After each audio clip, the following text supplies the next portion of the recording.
Welcome into episode 127 of About the Cards podcast, live tonight on YouTube. As always, with me, host Stefan Loeffler at Junkwax Twins. Oh, hi. Ben Wilson at Our Trading Cards. And I'm Tim Shepler at Big Shep 79. We are a podcast by collectors for collectors. Hoping to bring you a smart and insightful podcast discussing trading card collecting. We're live every Wednesday at 8 p.m. Pacific. 10 Central. On YouTube, Periscope, and Facebook Live. Follow us on Twitter at About the Cards. We're available as a podcast everywhere you can find one, and check out the website aboutthecards.wordpress.com. We have a very special guest host with us, reporting from the Midwest Bureau, the Mike Sommer. What's up, Mike? How are we doing, buddy? Is this that show about sports cards? Nope. Yes. Sports card investing, slabs, and cook Discord groups. cook groups. Yeah. And I am in the right spot. There we go. It's been a minute. The last time I think we hung out on the interwebs was when we formerly were part of Hobby Hotline. So it's good to be back to where we started, and you got your itch to start doing podcasts and start doing an amazing job. How's that been going for you? It's been well, slowly but surely continuing to gain some same traction. I'm starting to figure it out. I don't sound like quite the moron that I did when I first got things started. And so I'm having a lot of fun with it. So it's been good. Yeah, I don't like to listen to our early ones because they're bad. Like you learn as you go along. So, figure it out. I think our first 5 episodes, there's something wrong with each one of them. So yeah, it is what it is. bumping around the middle of the night, live. But since we last spoke, you actually took over an LCS within an LCS. Yep. And let's talk about that. What's that been like? It's been good. It's really working out about as good as I could have ever hoped for it to work out, with it being a part-time endeavor. It's one of the questions I got a lot is, opening up an LCS and in the middle of all this stuff going on and in this market and getting new wax and all of those types of things, that's quite an undertaking. And it's a little bit of a different situation in the way that we've got it, being a shop within a shop. I'm running just part-time hours, so I'm only open on Saturdays and Sundays. And so I'm just staffing it myself, essentially. Occasionally get a little help from some friends. And so I'm not having to have all the same overhead of being a standalone shop with employees and doing all of those types of things. And so it's a little bit of a different and unique setup. One of the other key distinctions is that part of my agreement with the main LCS owner is that I can't sell brand new wax. And so I don't have to worry about any of these allocation issues or not getting enough supply. My focus is on junk wax sealed boxes and some of those things that are 5 years and older, as well as singles. And so that's really playing in really well to the inventory I've got and the market of people who are coming in and looking for that type of stuff. And so it's gone really well so far. Well, yeah, you took over an inventory that had a bunch of stuff that, you shared some photos with me that had been like unviewed for a while. What's been the best find that you've had so far unearthing through this? Yeah, so there's been some pretty cool finds. About a couple 100,000 cards worth of inventory was kind of somewhat sorted and for sale in the shop, and the rest, almost 1 million cards worth, was unsorted and really hadn't been gone through for years. Probably the single most valuable card I found is I believe it was some kind of pinnacle. I can't remember off the top of my head, but a rare Griffey or a limited Griffey Jr. insert that's about $400. That's probably been the most single highest value card that I found. It was just raw, unsleeved in the middle of a box, and so there it was, and looked it up because it looked a little bit different. It was die cut, and that was pretty good. I found a Kobe rookie, Topps rookie that was just unsleeved in a box full of Topps basketball cards, and so there's been a few things like that have been pretty cool. I saw Jeter SP. Yeah, Jeter SP I found last weekend, sitting in a box. That one at least was sleeved when it was there, but it was buried halfway down one of the stacks in that wall of cards that was in the back room. And so there's been a lot of fun stuff like that has been definitely helped get the money back quickly. Yeah. Have you found what's been your favorite find? It's something maybe, have you pulled anything out and kept for yourself, or has it all gone back in the shop? Yeah. And I think that's one of the other nice things about doing it the way that I'm doing it as a side hustle is I'm able to hold back a little bit as long as I'm making the money I need to cover the new inventory that I need to be purchasing and some of those basic expenses. I think for me, the coolest thing that I've enjoyed the most is I've been holding back a lot of the things that are mid 60s and older, even if it's not the big name, super huge cards, just kind of building a foundation of a lot of that vintage. And so there's been probably several hundred, maybe 800 or 900 50s and 60s cards that I've been setting aside and setting back, and someday will be a good starter set as I start to build out some of those sets. One of the funnest ones for me that I enjoyed the most was there was probably 400 to 500 1972 Topps basketball cards that were in as pristine of condition as you could hope for a early 70s basketball card. And you just don't see a lot of those. That's just not something you see a ton of, especially in quantity like that. And so I have, I don't know, probably 90% of the set. A few of the big names I'm still going to need to track down, but that was one where I took one of each to build a starter set, and I'm able to kind of sell off the rest. But that was just a pretty cool one because I had never seen that many at one time in person all together. And so I keep stumbling across that kind of stuff. The oddball type food issue cards from the 70s and 80s, all of that kind of stuff is just more unique and fun. Things that you just don't get to see a lot. Yeah, those are great. Like for me, for a team collector, for like George, a player collector for like George Brett, those like food issue, those oddball cards are some of the most fun I have tracking down and adding to the collection because, I maybe not have saw those as a kid or even knew they existed till now, and seeing some of them, and it's like, oh man, like those are awesome. A year ago, I came across a 800 count box at my LCS full of complete Kellogg's 3D sets. Yeah. And the owner said, take the whole box for $35. And okay. it was 76 through 81 were the complete sets, and sold them all at a show and did really, really well with them. And because people can't find them. And these were complete sets in good shape. So that's awesome. Have you had a big sale or come through so far from any of these cards? I mean, I've sold a lot of those big cards that I've sold, the Kobe rookie and a lot of that kind of stuff. I've been selling fairly consistently. One of the things that I've really had some fun with is selling off the bulk, right? That million cards is a lot of that is not all that great, but there's a lot of junk wax era stars that are still in there.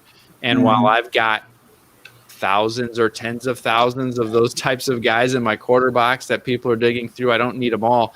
And so I've been whittling down that bulk inventory, about 50,000 cards at a time.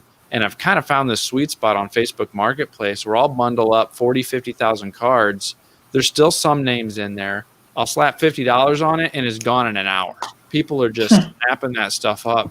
And so even this kind of stuff that everybody says is worthless, yeah, it's not super valuable, but $50, I'm able to do that all day long. Multiple times a week, I'm able to put together a package like that and start to generate some value from even those bulk junk wax era packages. And so that's been kind of neat to make some of my money back, moving through a lot of that low end bulk inventory. That's awesome. So speaking of bulk inventory and low value cards, how has Sportlots been treating you this year? I saw that you're a blue seller status, which is really nice there on Sportlots. But how has Sportlots been for you? It's been really good. Yeah, I was up to double blue for a couple months there. August set my all-time record sales, And it was kind of building throughout the spring and summer. It set my all-time record sales in August. It's pulled back a little bit here in November, and October pulled back a little, November pulled back a little bit more, but it's still been really solid, moving through, all of these 18-cent, 25-cent base and insert cards.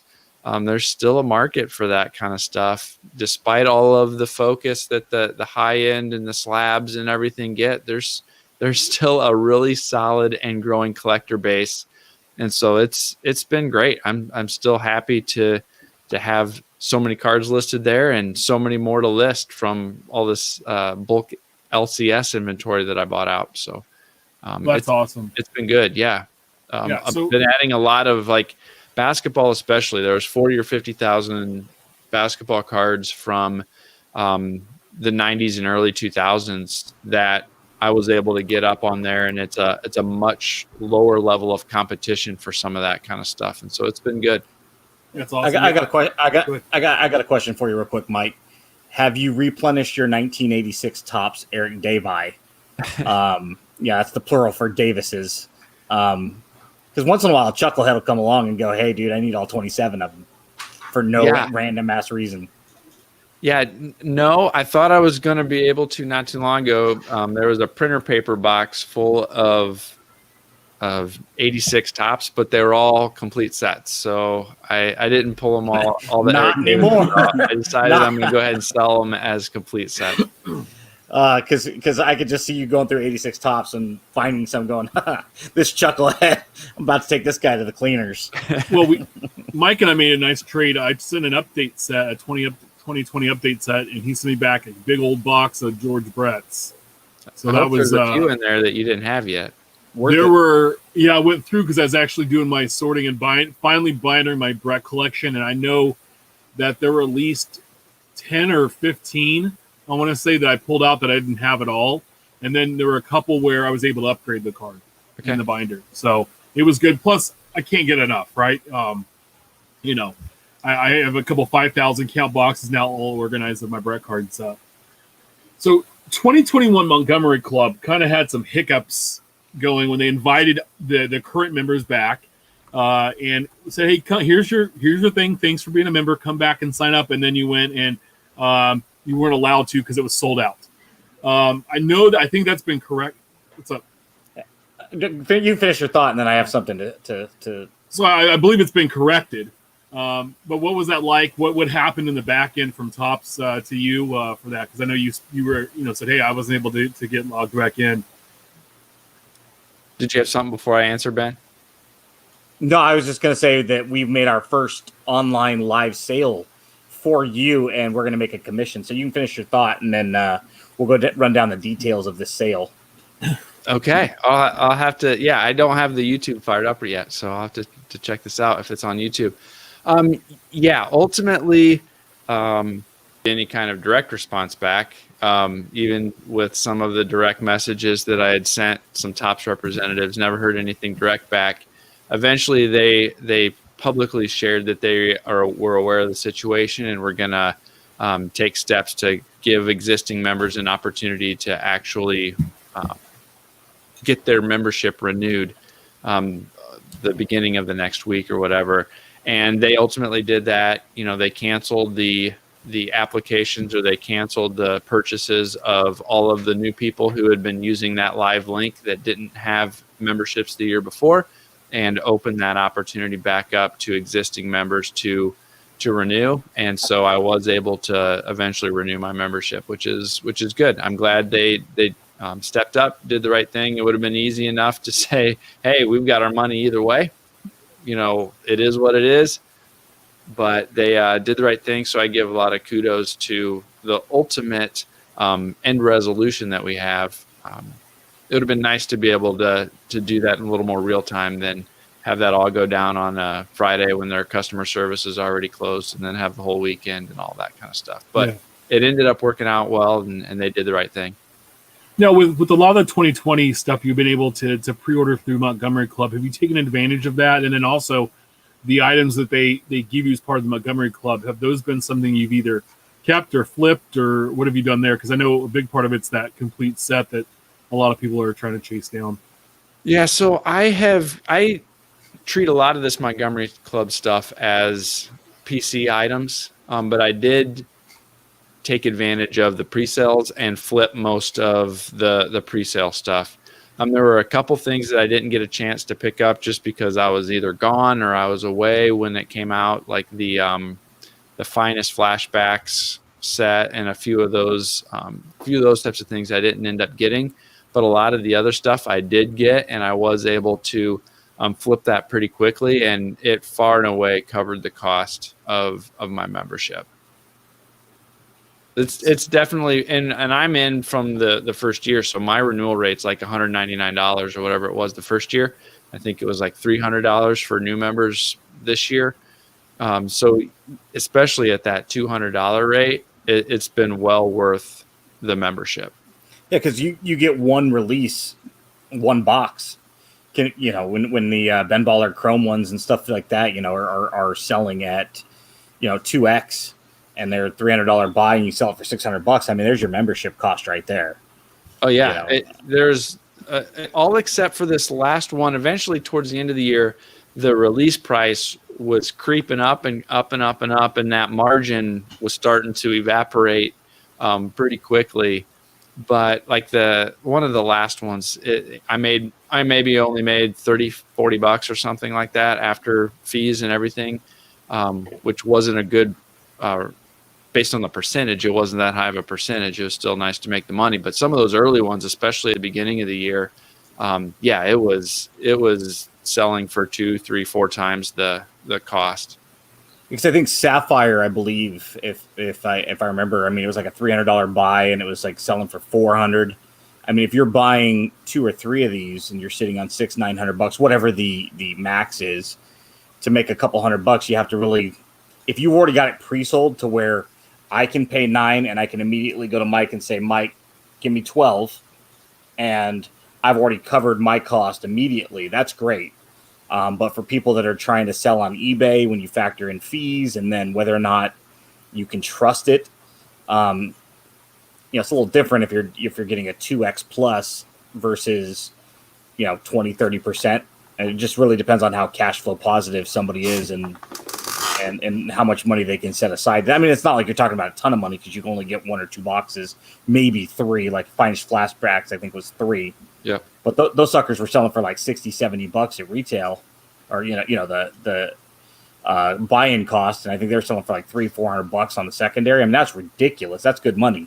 Yeah, if that's your thing. And that was the one that I missed out on because I was gone when that came out. And for me, one of the other advantages is I sold most of those locally in-person cash deals. And so I didn't have the eBay fees or PayPal fees or any of that kind of stuff too. It was all direct in person, no returns. No, I mean, it was all to people I know around town here. Yeah, that's the best way to do it.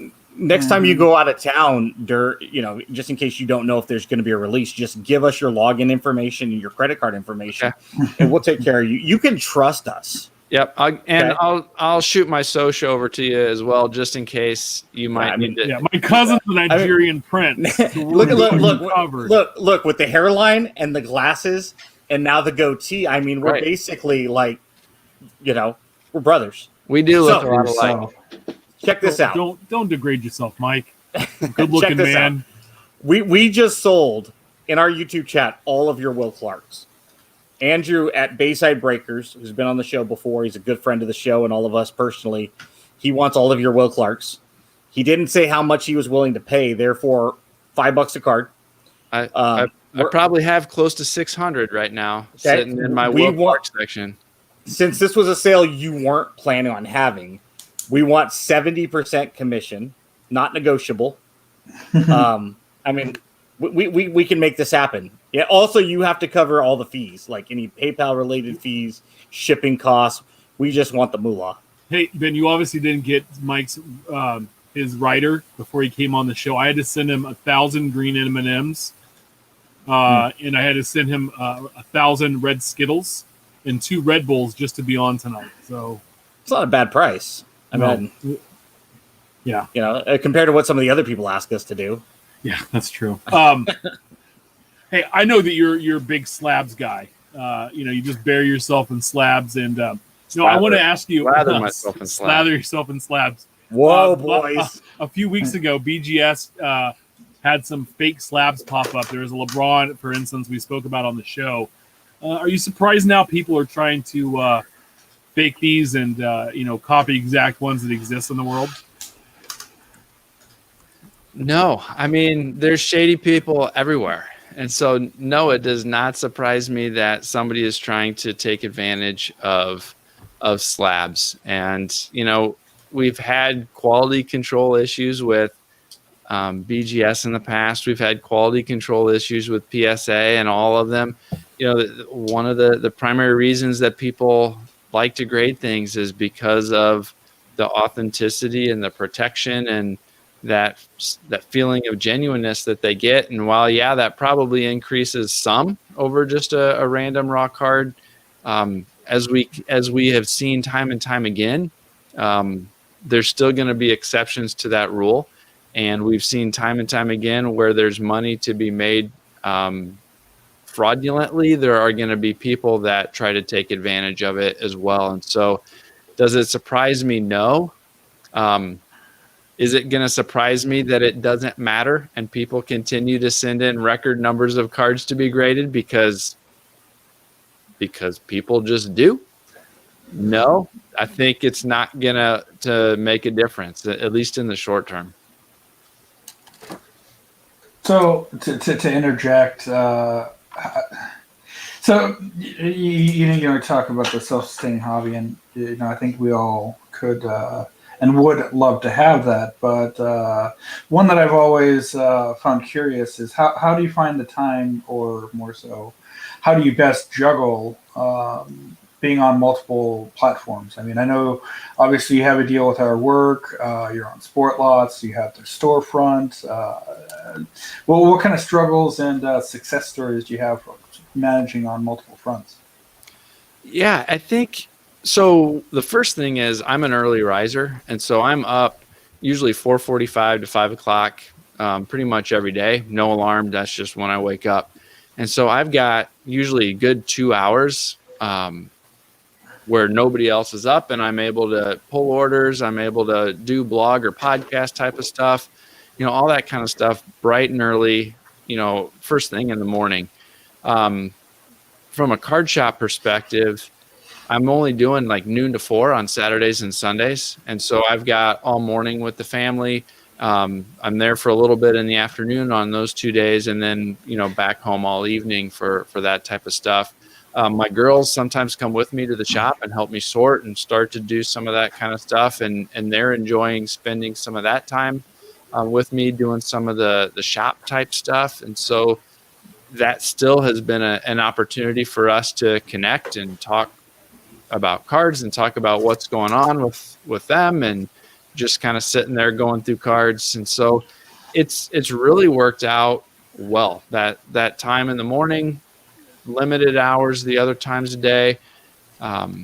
It's been, you have to be intentional, and I found that I have to be intentional about it, but at the same time, it's been definitely manageable. And when you enjoy doing it so much, it doesn't seem like a chore. Sure. That's awesome. Are there any players in any of the sports coming up that you're really excited about? That you have sometimes you have a feeling about a player or a team. Is there somebody that's kind of like that you're out there watching that could be the next fun one to chase? This is going to be a bad answer, but no.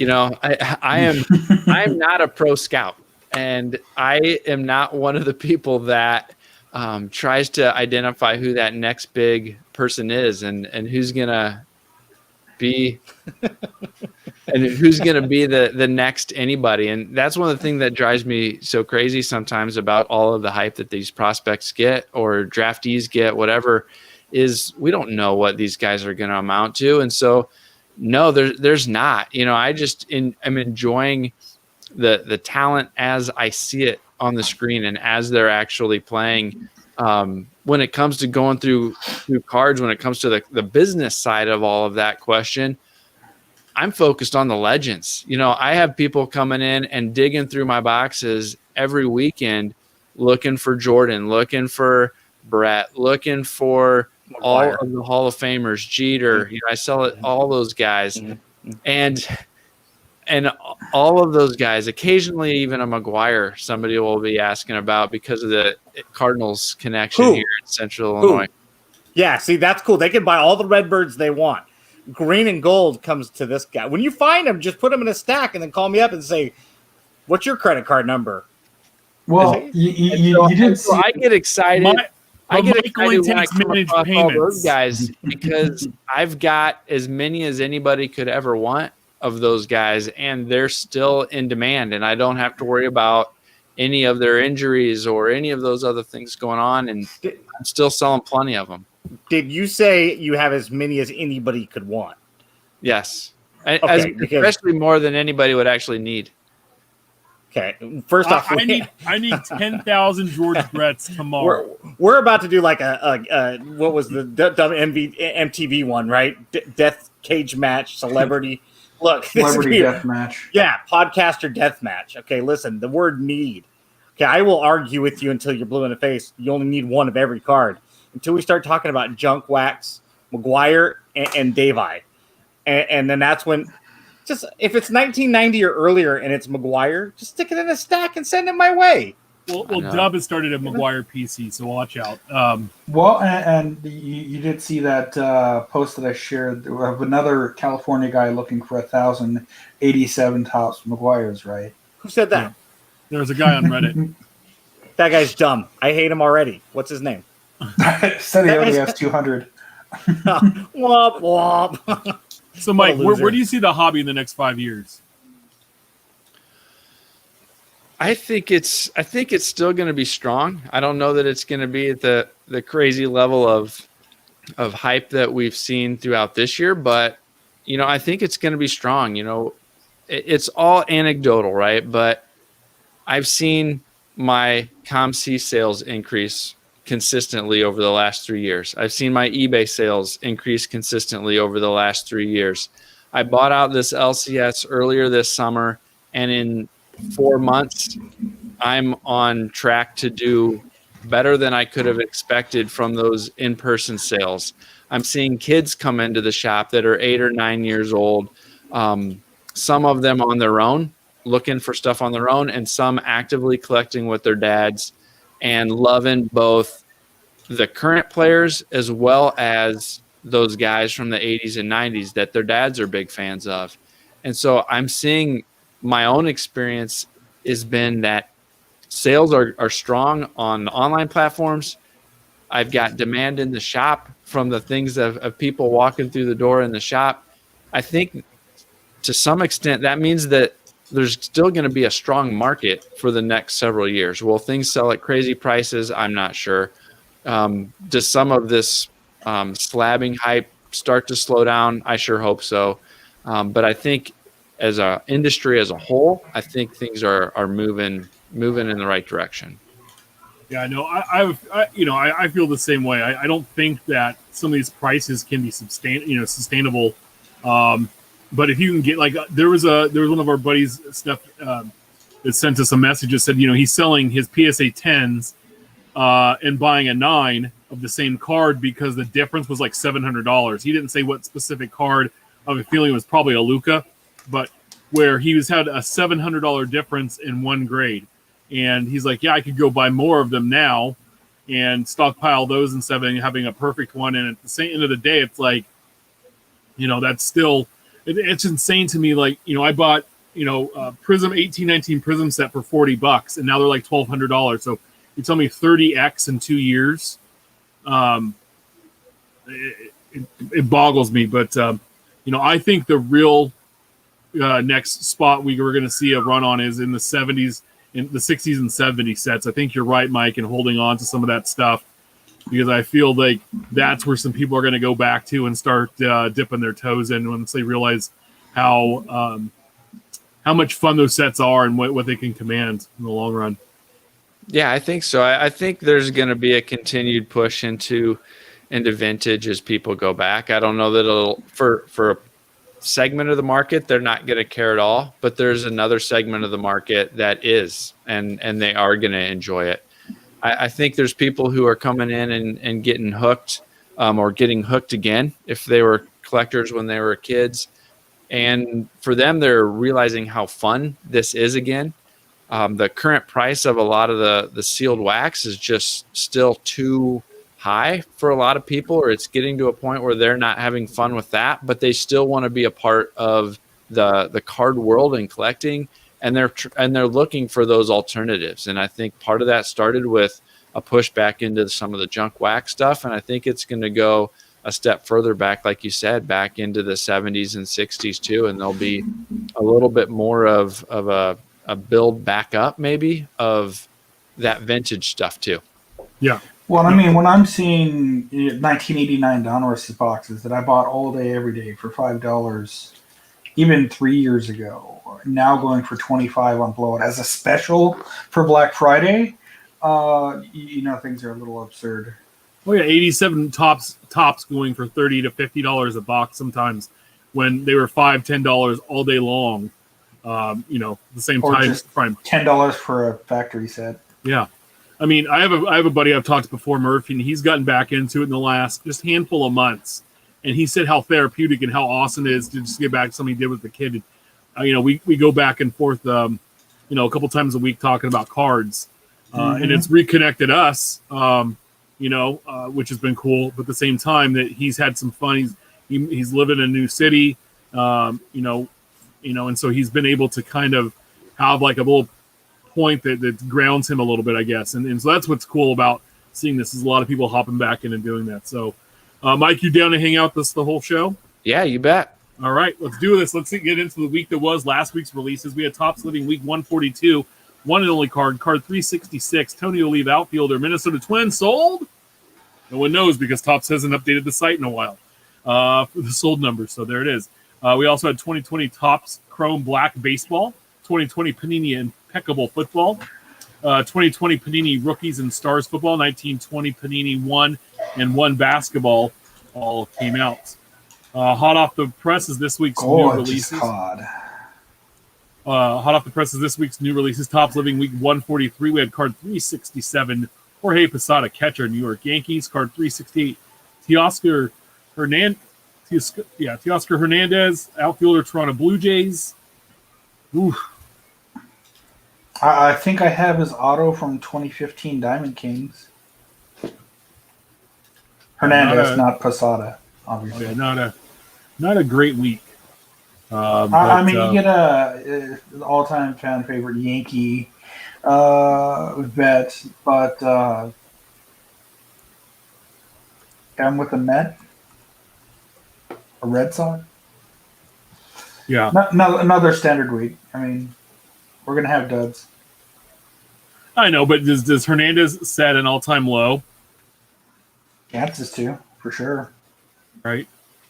I mean, I think we had that recently with Merrill Kelly. So I think that we $16.99. So let's wait and see if that can pop up sometime. Let's see. When you only have one card, especially somebody like Tony Oliva, no offense to him, but he's not a very well-known name in the hobby any longer. And you have one name. I mean, the whole point of having them have rookie cards was to drive people to that. Now I know we're going to talk about Project 2020 here in a moment, but they're making this strong final push over the last 3 weeks. You now have all of these other online exclusives like Bowman Draft First and now the Steve Aoki X and all these other things that are coming out. eBay exclusives with the Mandalorian set and all kinds of stuff. It's like, and Living is just kind of there and people are kind of forgetting about it. And when you don't have a strong name, at least you have Posada this week. But Oliva, who's going to buy Oliva? I mean, especially when it's a one-only card during Thanksgiving week, right? So yeah, I mean, it's super easy to forget about it. Mike was just talking about this a little bit ago with the Montgomery Club stuff. You forget about it, or you're out of town, and it's just not a priority because you have other things going on. You're traveling for Thanksgiving week. It's a short week for those of us that have to work, or it's wedged right between our work week, and it's super easy, even on a 7-day window, to forget about it. And, when we first started this podcast, Living was a huge part of our show. but it was being heavily promoted by Topps. And with Project 2020, I mean, I don't even think you can call it the redheaded stepchild anymore. Living is just one of those things. It's down to a card, and that's what, like the second time that they've done that now, third time. I mean, as of this week or as of last week, I am officially out of Living. I have the full run up to 2 weeks ago. I forgot to order the last 2-card bundle that week right before Thanksgiving, and then I was like, you know what? I'm not even going to track it down on eBay. I'm just going to call it a set and be happy that I've got the first 350 cards or whatever. And what about the Cubs moving forward? No. Really? I mean, I might pick them up here and there, but not to me. If I don't have the whole thing, I don't care. Like for me, part of it was I had the full run, but yeah, I'm going to call it. Wow. Interesting. I mean, wow. I didn't pick up the Oliva. I haven't picked up the last several twins just because there's no interest at this point anymore. And to that, and as someone had mentioned, and I'm trying to find that set on the Topps' website, we picked up the Mandalorian set that came out before we bought Tony Oliva. The eBay one? I believe so. It's like a 10-7 card set. Yeah, from Topps Vault. It expires on the 7th for anybody out there that's listening. I don't know if we're going to talk about that or not, but it's available on Topps Vault on eBay only. But no, I had a retail issue the other day where I was standing outside a retailer, and yeah, it's the pandemic, and I understand a lot of retailers are being very particular about certain things, but the way they treated the people outside in line, just basically, if we hadn't already been committed to being in that line, we would have walked away because they were literally telling us, we don't want your business. And the reason I bring that up is with Topps Living, it almost seems, to Mike's point, they're telling us we don't care enough about it, so why should you care about it? And it's really easy to hear. It sucks to hear somebody like Mike, who's been in it for this long, say, I don't even want my PC team. It's just not that big. And Steph validates that. It's like, I've seen the last couple of weeks myself, Corey Seager and now Posada and Oliva, and it's just like, how many times do I want to drop $5 on this? Should I just go back to collecting A's? At what point is this set just going to die? And I think Project 2020 killed it. Yeah, we will see. 1920 Upper Deck Chronology Hockey Volume 2 dropped today. It's $140 a box. Its pre-order price was $100, so not too bad there. 1 pack per box, 4 cards per pack. You're going to get an autograph, 2 additional autographs for mem cards, and 1 base card or 0 Celsius card. It's a 100-card base set with all the base cards being numbered out at $299 or $222. Sorry. There's franchise history autographs with on-card ink.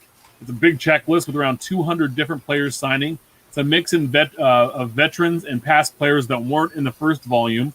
For Team Collector, the checklist goes beyond what most Upper Deck sets have offered in the past. There's an XRC autograph redemptions. Those are 1 in every 213 packs. Canvas masterpiece autographs as well, and that's these use commissioned paintings instead of photos. And the players are not available in equal quantities. There's also Letterman inserts, and those are highlighted by manufactured letter patches, so you can build out the name. I think there's 5 of every letter. Time capsule base variants are 1 in 4 packs, and they're going to have a rip card concept that was in Chronology Volume 1, and inside them traditionally is a mini card. So quick update: 10 to 35 per letter. Oh, okay. Okay, yeah, because the checklist I don't think was available until today.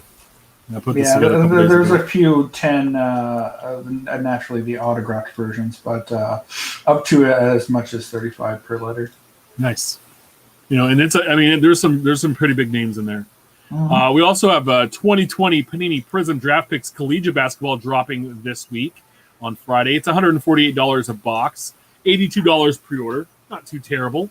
5 cards per pack, 5 packs per box, 8 cards per pack, 5 autos, 5 silver prisms, and 5 additional serial numbered prisms. It's a 164 card base set with 24 color variations. So one hell of a rainbow. Ooh. There are the college ties autographs, and these have signatures from 2 players that went to the same school.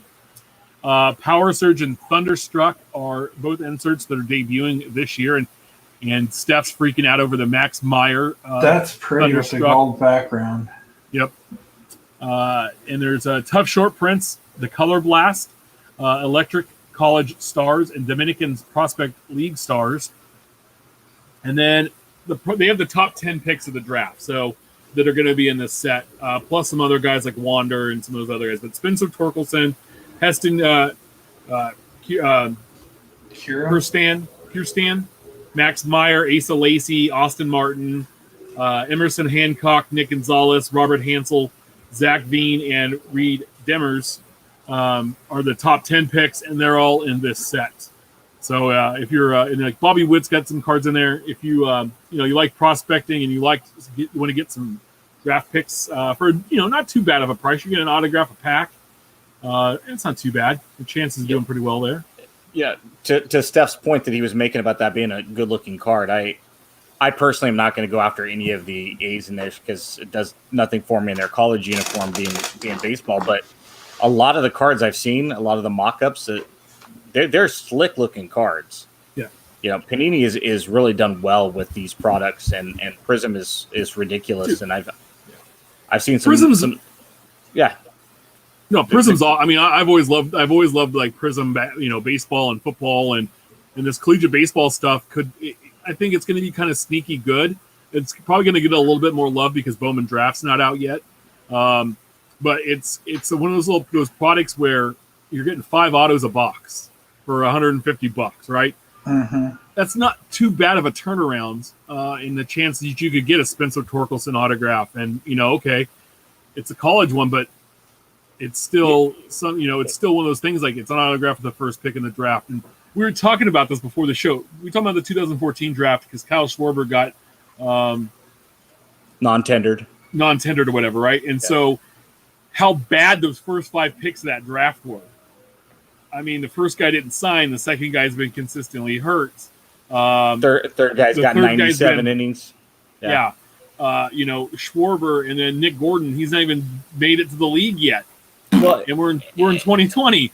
And everybody's like, Schwarber's the only power bat in the draft, right? Or projected to be. And he goes 5th overall to the Cubs as a catcher. And it's like, but wait a minute. He doesn't play catcher, and he's a DH, and he's going to a National League team. And it's just like you're looking at the TV like, But somebody had made a comment today about that, because I'd made a comment about Schwarber being non-tendered, and he's like, 2014 was a terrible draft. And we were talking about pre-show. It wasn't great. It didn't have like a ton of names. But Michael Chavis, Matt Chapman, Trey Turner, Kyle Schwarber, it's not bad. Michael Kopech, if you go to the... Reese Hoskins went in the 5th round. Yeah, Patrick Mahomes went in the 34th round of the Tigers. Yeah, the first round, if you include the supplemental, is not horrible. And it's probably about average for the typical first round. If you analyze them 5-6 years later, you do a redraft of them based on talent, you probably get 30-40 names deep, just like you can any year. It just probably doesn't have a lot of that high-end talent that we saw in other years. But it wasn't the worst draft ever, I'm sure. But what this all gets back to in kind of the talk is that when this draft stuff comes out, these guys are hot, but you truly never know. Go back and just go look at Wikipedia or go back and look at baseballreference.com and look at the past drafts and tell me how many first rounders you know the names of that made it, that did well. And then look at all of the busts. I'm telling you, I want to say the hit rate's probably like 24 to 30%, right? Oh, of hitting. I'm just talking about hitting a major leaguer in the first round. Right. Yeah, if you get 10 guys out of the first round or something like that, I forget the analytics. Which is scary. Check this out. Go tomorrow, like you said, Tim, go tomorrow from 2010 to 2015, and you've got to drop your next paycheck on a combination of the top 5 picks in baseball from 2010 to 2015. And when you find out the names, how comfortable would you be doing the same from 2020? In 5 years, right? Because I can guarantee you're going to look at that and go, whoa, Brady Aiken was a number 1 overall pick. What was the other dude that the pitcher that the Phillies Tyler Pollock. Oh, no, it was Mark Appel. Yeah, Appel. is another guy where these guys were highly touted, can't miss prospects. Danny Holtzman. And then they get injured, Brian Bullington. I mean, how many guys did the Pirates draft because of finances that never panned out? And it's like that potentially could be this year. For every Harper, who at least is going to have a Hall of Very Good career at the very least, there's going to be 5 guys and we can look at that for any draft, right? Yeah. Well, I do have to say, because sport, I should say. Because Bean's listening, John Means was drafted in the 14 draft, and that's his buddy that's his guy out of West Virginia. So, also this week, coming out on Friday, 2020 Panini Prizm football, only $1,100 a hobby box. Again, $1,100 a hobby box. Pre-order price for that hobby box, $122. You do the math: 12 packs per box, 12 cards per pack. So pack's about $100, right? Box break's going to give you just two autographs, 5 inserts, 2 prisms, silver prisms, 9 additional serial numbered prisms, and 24 rookies. It's a 400 card base set, 300 vets, and 100 rookies. Rookie autographs are among the most common in the product. Rookie patch autographs, and there's also franchise legend signatures. New for 2020, an insert route. There's All Out, Go Hard, or Go Home, and Lockdown. Stained Glass is one of Prizm's toughest inserts. The set has 20 cards with one landing every 5 hobby cases. Color Blasts are even tougher. Those are 1 in every 10 hobby cases. And those are 2 of the best looking cards out there, I would say. And every hobby case should have 1 short print insert in it. And we've already seen, the blasters and people clearing the shelves of this. And I see Joe Burrow rookie cards like for $160, and the man tore his MCL and ACL 2 weeks ago, which is a devastating injury for a quarterback. There's quite a few that, look at Dante Culpepper, right? How great was he after that happened to him? Look at Carson Palmer. He was able to recover, but he was never really the athlete, I think, that Joe Burrow is. You have Tua, Herbert. These prices are insane. When last year, like Kyler Murray, Daniel Jones, those guys were, $15 to $25, maybe $30, which we thought was high. And it took Lamar Jackson to win an MVP to break 100. For his, even after that, actually after the year he won it, like right the year as he started, they were $7, and by the end of the year they were around $50 to $60. And not until after he won the MVP were they even getting close to $100. I mean, Mike, this is nuts, right? Yeah, I'm out. Like I have not bought any new wax for baseball, basketball, or football in at least the last 12 months, because the prices that this stuff is going for these guys, it's way more than I'm willing to pay and be comfortable with, whether I'm talking about PC or not. I'm out. I'm out. No, yeah. I mean, this is normally in a case like this, I'm the one that's going to tell you, let somebody else open the boxes. You go and buy the singles. No, you can't. Like, the rookie singles are it's $160 for Joe Burrow. He's played he played like 10 games in the NFL, 11 games. Yep. Well, there was no way.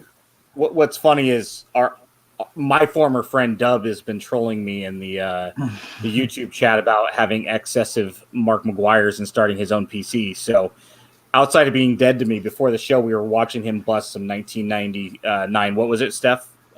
Pacific Prizm. 99, yeah, Pacific Prizm. And he pulled, he said he pulled all of the guys, right? Couch, McNabb, Smith, Culpepper, and McCown. I mean, he pulled a numbered McCown, and it was beautiful. And it's like, I mean, think about that. If that box was today equivalent, right? You're pulling a Burrow, you're pulling a Tua, you're pulling a Herbert, you're pulling, Kyler Murray and Baker and Darnold and all these guys, depending on the year. I mean, you're talking about potentially thousands of dollars that he had where he can just sit there and laugh about it. It's almost one of those things where, and I've said this in the past with Bowman Chrome autos, I would rather pay market worth 2 years after the guy becomes a star, in which case I did with Matt Chapman, than pay market worth right now when Bowman draft comes out next week and I've got a Tyler Stotterstrom the A's first round pick staring at me, and it's like I'm not paying $100 any more than I did for Robert Poston's autograph because, if I really need a Robert Poston autograph, I'll pay for it 5 years from now when he makes the majors, and I might pay $300-400 for it. If I really need it, then I'll grab it then, as opposed to paying that money right now. And odds are, we were just talking about it. There's a good chance that'll be a $5 auto in 5 years, right? I mean, we just don't know.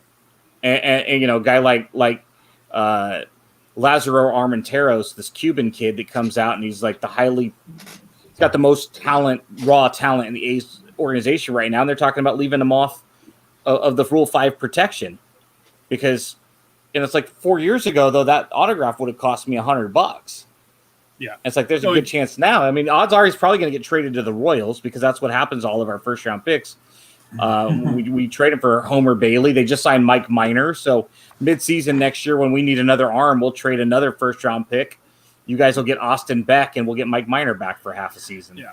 I just can't get excited about paying legend prices or more than legend prices for guys that are far from being legends or far from even being all-stars or all-pros, So I mean, I get the excitement, watching Herbert play. He shows that he could have been a number 1 draft pick overall. He could have been the first pick in the draft in 19, but decided to go back in school. He's showing that talent. I think Tua, he had a pretty good winning streak, but he doesn't play all that great. But there's excitement, and I get that. And I get that a $25 excitement, right? But not a $150 excitement. I get maybe a $30 excitement on Joe Burrow just because the premium of being a number 1 pick, and he's really looked, quite good for the team he's on. But no way for $150 to $60 is that. It's insane. You look back, how long did it take Tom Brady to get that to that level? And the man's winning Super Bowls. Mahomes. It's insane. Dub said earlier in the chat he sold a third-year Patrick Mahomes relic card for $280 last week. Huh? That's insane. But at least Mahomes has a Super Bowl and an MVP. So at least he has some clout in the game.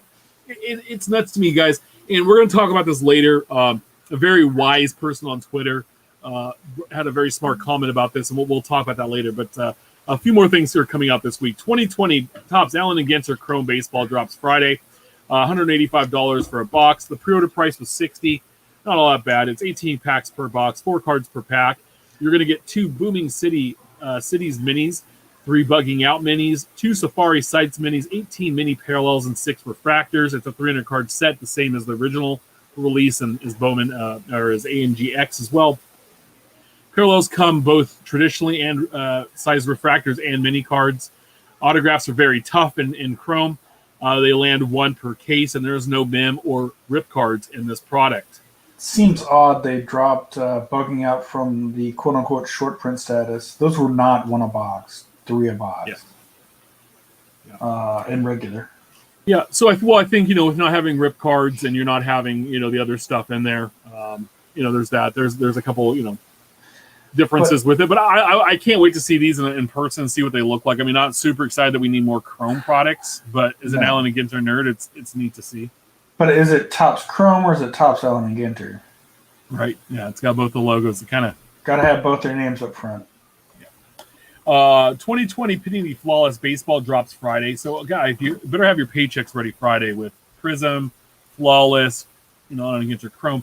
$1,500 a box. The pre-order price was just a little over $1,000, so not too bad. It's 1 pack per box, 10 cards per pack, 7 autographs, 2 mem cards, a gem card. Obviously, it's a little luxury level release. Outside of the cut signatures, all the autographs are on card. Besides regular base cards, there's 3 additional subsets: Legends, All-Stars, and Rookies. Base diamonds have just 20 copies each with parallels. There's yellow diamonds, dual diamonds, and jumbo diamonds, and those are the one-of-ones. And there's also some of the cool memorabilia inserts are bat knobs, bat barrels, and spikes from the bottom of the cleats. And at least in particular, this cut auto. Yeah, but look at how blah this product is. Is this not the same? It's a regurgitation of National Treasures and Immaculate. It's just another overpriced high-priced, white-bordered piece of crap that's non-licensed. And I'm a fan of National Treasures. I've said that many times, but this is just the same product. The only difference with Flawless is they put the diamond on it on some of these cards, and yeah, I mean, they look cool. You know, if you buy a single, but I saw the box of it earlier looking for, you know, a checklist, and it's like $1,500 a box is the MSRP.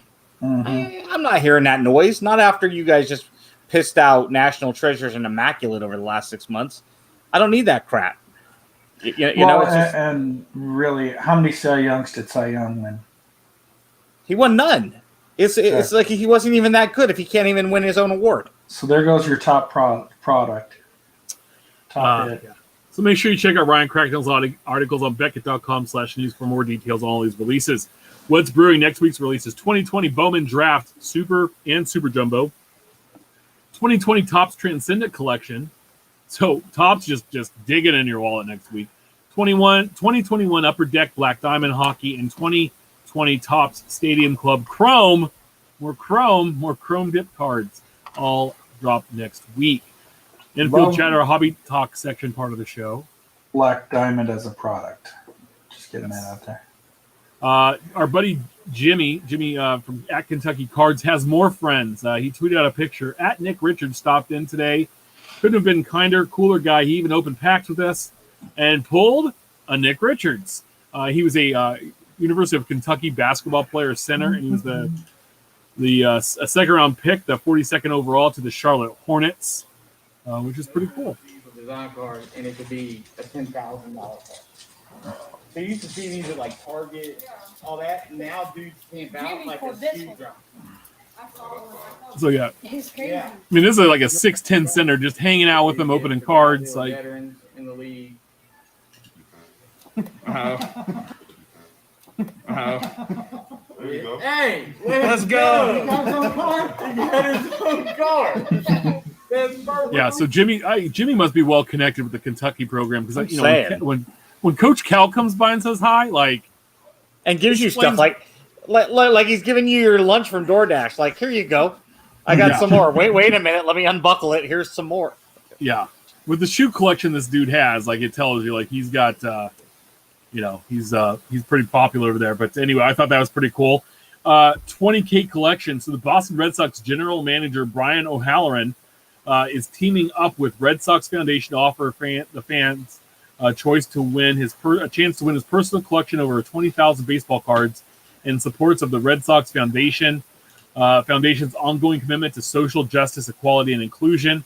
His personal card collection is comprised of approximately 20,000 cards featuring primarily 1980s baseball, complete sets, factory sealed sets, rookie cards, stars, and common cards, as well as miscellaneous cards and unopened packs. So, like probably any kid that grew up in the 80s. There's a grand prize is a virtual meet and greet with 3 guests with the GM himself. Other prizes are going to be customized Boston Red Sox replica home jerseys with your name on it, face coverings featuring the socially distancing Red Sox logo, and then Green Monster tickets to a 2021 Red Sox home game at Fenway, obviously. But if they have home games, we will see. If you want to get 10 entries, it's only $25. 121 entries is $50, and 300 entries only cost $100. And so they're going to do the raffle and drawing, which I think is pretty cool. So if you want to win some baseball cards that belong to a GM of a major league team and you want to chat with them, there's a great opportunity to do so. So let me ask the obvious question. How many of these cards did you sell, Mike? How many did I sell to him? Of course, with your $50 deals there. Yeah, it's a lot of those era cards. It sounds like for sure. Yeah. So we talked about this earlier. Project 2020 is dropping 3 cards a week. TL Schwartz on Twitter sent out interesting at Topps is now moving to 3 Project 2020 releases per day, Monday through Friday, allowing them to conclude the series prior to the year ending. There's 51 cards left. This was a couple of days ago. 17 days putting them out. The final cards will be released on December 23rd. 2-card bundle was $34.99. Now a 3-card bundle is $49.99, which is additional $15. And but what are your thoughts on it going to 3 cards a day? I'm all for it. I Let's think get through this. Yeah, I think it's going to be good. Move it through. For the people who are actively collecting it and trying to put it together, it's a cheaper price point for that bundle, for the 3-card bundle. So they're able to save a little bit on a per card basis. But yeah, let's get through this thing and be ready to move on. Yeah, It's like because it's like that last plate of Thanksgiving, right? Where you want to go back just because it tastes good, not because you're hungry. It's like let's just stomach through this last half plate here. We're almost done. or like when the teacher says we can either take a break for 10 minutes or we can finish class in 5, but we have to do all of these math problems. Let's do the math problems. Go, go.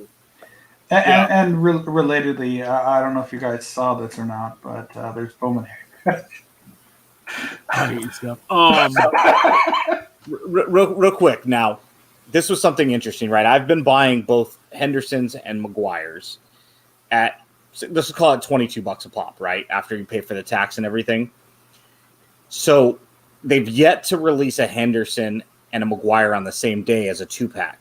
I don't know if they've done any of the others like Gooden and Ryan. I just haven't paid attention. I know there's 3 Yankees. They haven't done Ichiro and Griffey on the same day yet. So I was thinking, how cool would it be if they did a Henderson and Maguire? Now they've only got 2 Maguires left now. I know that Ermsey's coming out soon because I've seen it. But they released a Maguire yesterday. If they did a Maguire and a Henderson, I'm already in at $44 for those 2 cards, right? So with tax, I would say it's about $54 in the state of California. Out the door, $49.99 plus tax, right? So I'm basically getting that 3rd card for $11. So if they did the Henderson and the Maguire the same day, if they did like a Jameson and a Baller, who are extremely popular artists, same day, I would imagine it's going to impact the print runs for the better, because I do think it will entice people who are buying single cards here and there to buy the 3-pack, thus raising the print run of that 3rd one organically. I don't know if artificially would be the right, more organically. I mean, now I'll just buy the 3rd one. I know Tim had talked about it a long time ago when we started to see the bell curve rise exponentially. Why not buy the 2-pack, sell off the second one, because they were at that time trending at about $40 a pop, and essentially you're getting your George Brett for free. Yeah, but that didn't happen because that was when they couldn't ship them out, and so then by the time they shipped them out, everybody had them, and they were. I did that like 3 times. I stopped. I was pissed. Yeah, no, I talked to my dad about that. I was like, why not do it one time? I mean, now we have a different avenue because we do have an antique store here that we put cards at and other stuff where, it's a consumer market that probably has no idea what Project 2020 is. So if I slapped a stupid price on one of these, like the 69 Nolan Ryan, that the Keith Shore Griffey, either of those, I bet I could probably get a $20 bill out of it, because whoever buys it probably is none the wiser. We're preying on their naivete and lack of education. But I do think that this 3-pack will impact. It does tighten up budgets right at a bad time as Christmas is coming, because for some people out there that might have wanted 2 or 3 paychecks to be able to spread out the last handful of purchases, we're going to be able to buy them on the secondary market for the same price. Probably. Especially, it's just interesting. It's a condensed. I'm glad they're going to get it done by Christmas instead of getting into that. I think at one point, once they went dark on Thanksgiving, we were looking at like the 7th, 8th of January as a potential close date. So I'm glad they were able to get it done this year. Yeah, I think it's been good. Like, overall, I've been a fan of the project, as I kind of have written about on my blog post that I've got, where I'm kind of tracking all of that. I'm still posting the new cards as they come out, except for today. I didn't get today's done.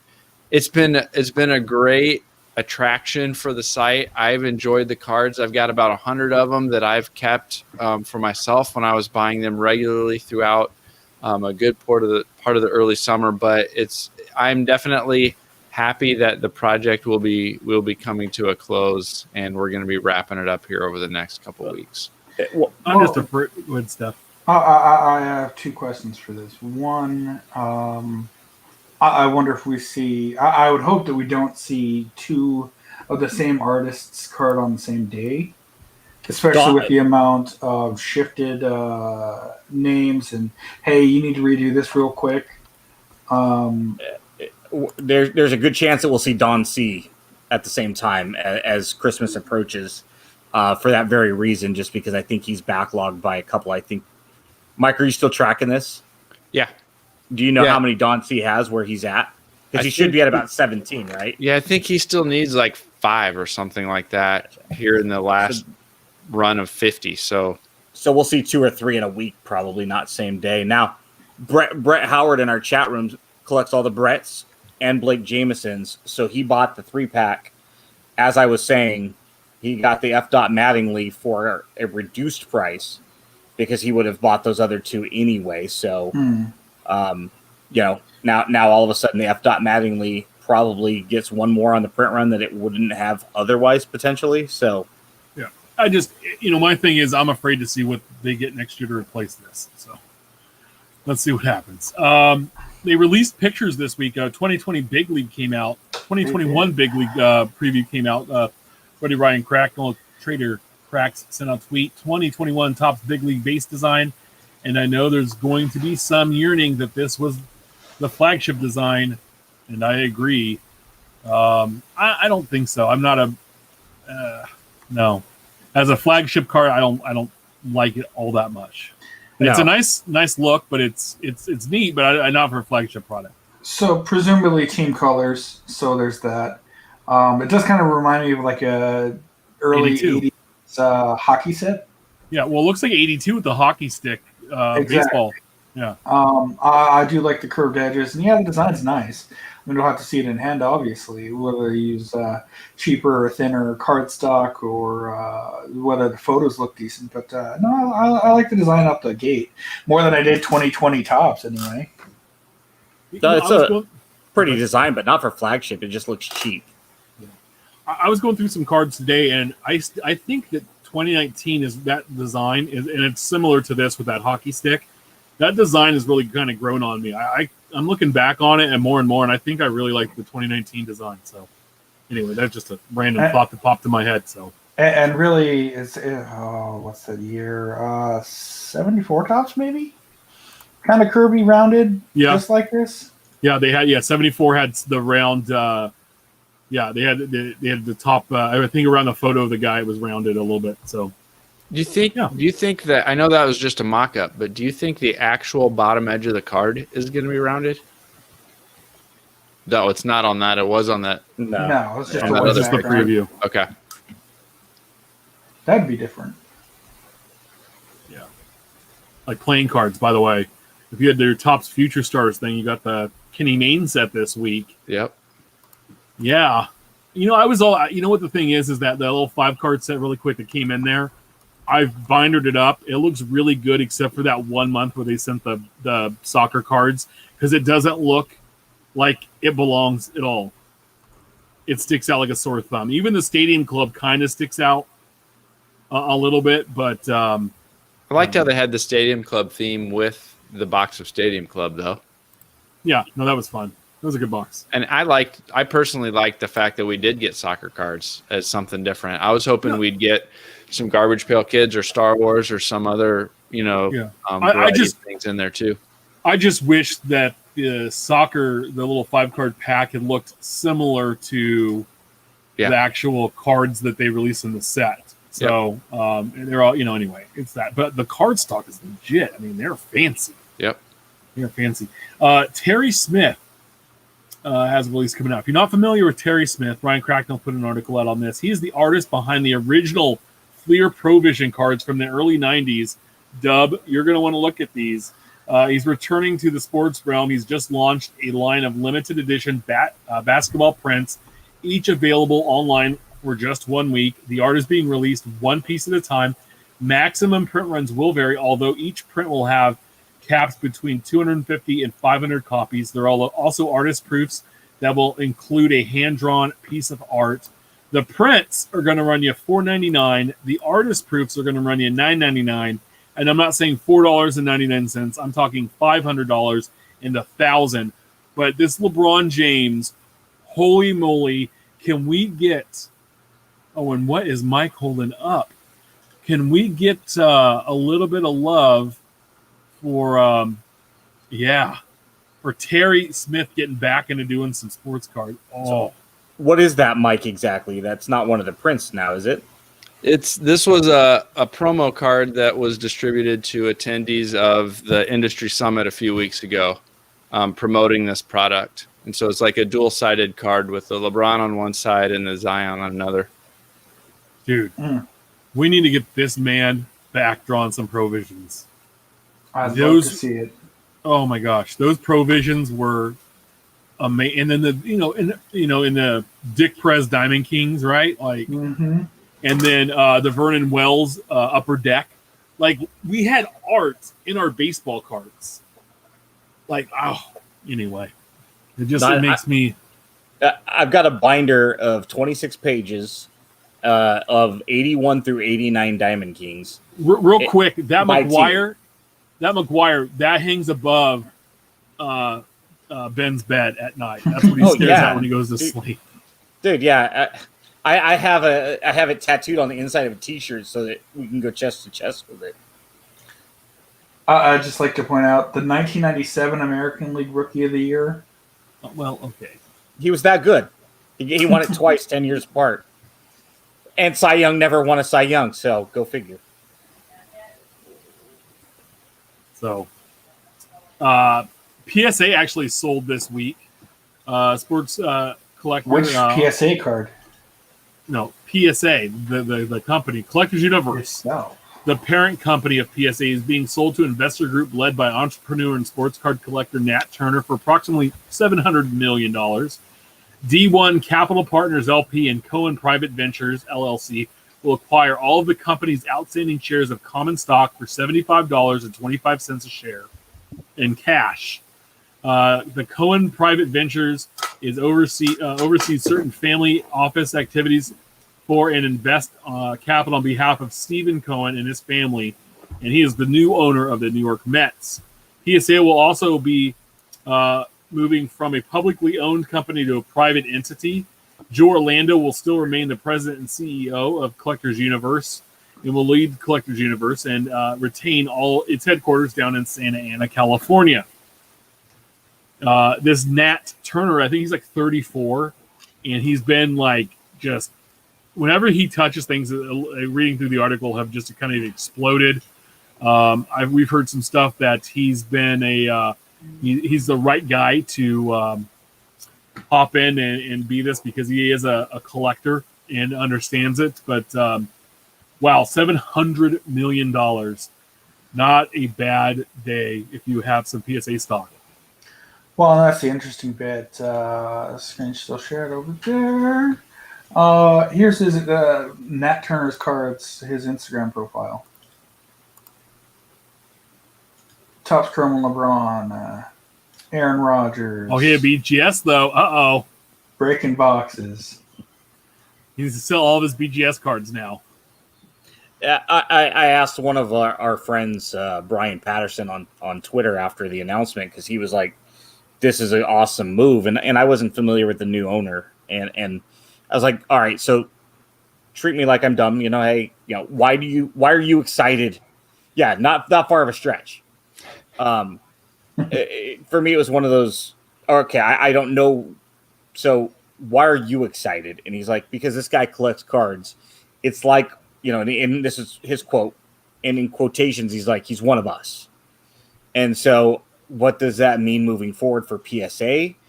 Who knows? But, we've long said if one of us were able to buy Topps or Panini and had the financial resources and wherewithal and hired like-minded people to really run it from the top down, you would see a lot of different things, we believe, with Topps or Panini.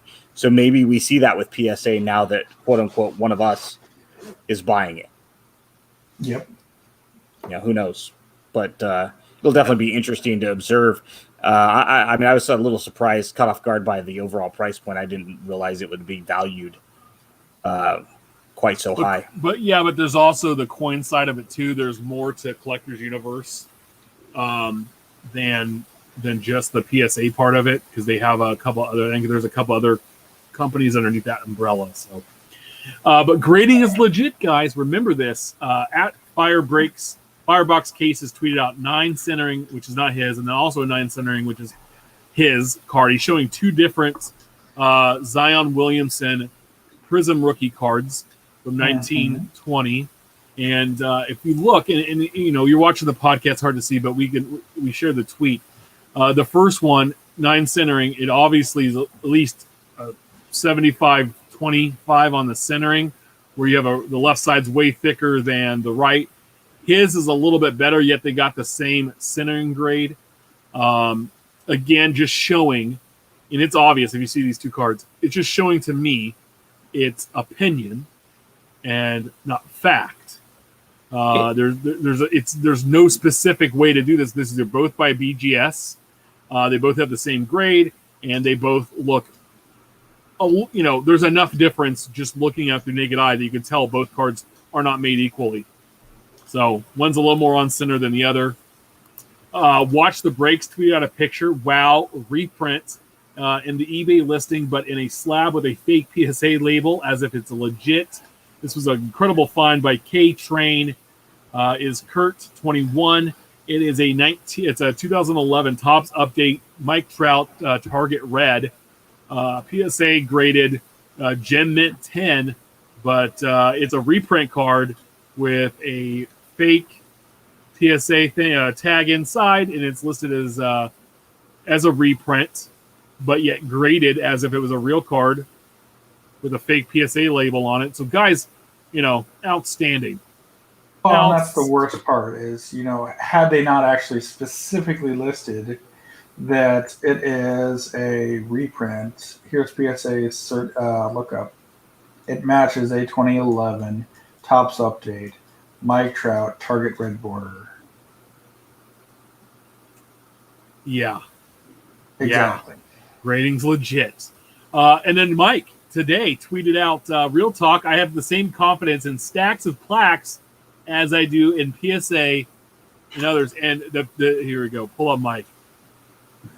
His stack of plaques. He's got a Roger Craig autographed Vikings card where it says Roger Craig, San Francisco 49ers, yet it's a Roger Craig Vikings card, which is pretty awesome. And his autograph always said Rose Craig to me because I have it. I met him when I was a kid.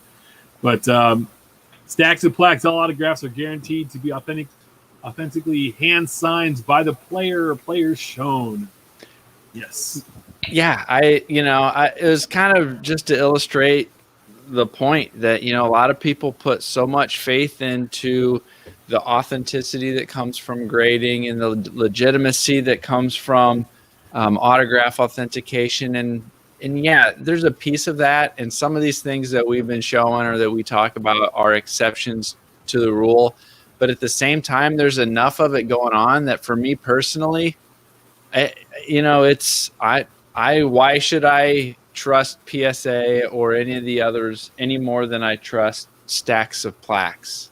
You know, a wise man's what said, you can slap a guarantee on a box, but that doesn't necessarily mean you're going to get what you're going to get. Yeah, well, I can take the butcher's word for it and shove my head up a cow's ass. you know, and I mean, in theory, these companies that grade cards, or in this case, plaque them, are supposed to be better in authenticating and labeling cards like these. But I mean, we've seen instance after instance of just of the fake stuff. Fake stuff. Like fake slabs. Not sharing screen. Fake slabs, fake labels, copied labels, reprinted labels. We have 2020 National Treasures. National Treasures Black Ass It Tate, Louis Tiant. Which one of our good buddies made the joke that at least he didn't spell it ass I taste. That's not how you spell acetate, guys. Yeah. I think for me, I was been thinking about this a lot. There's been, a lot of conversation on grading that continues to pop up. This PSA sale earlier this week just continues to bring some more thoughts to the forefront.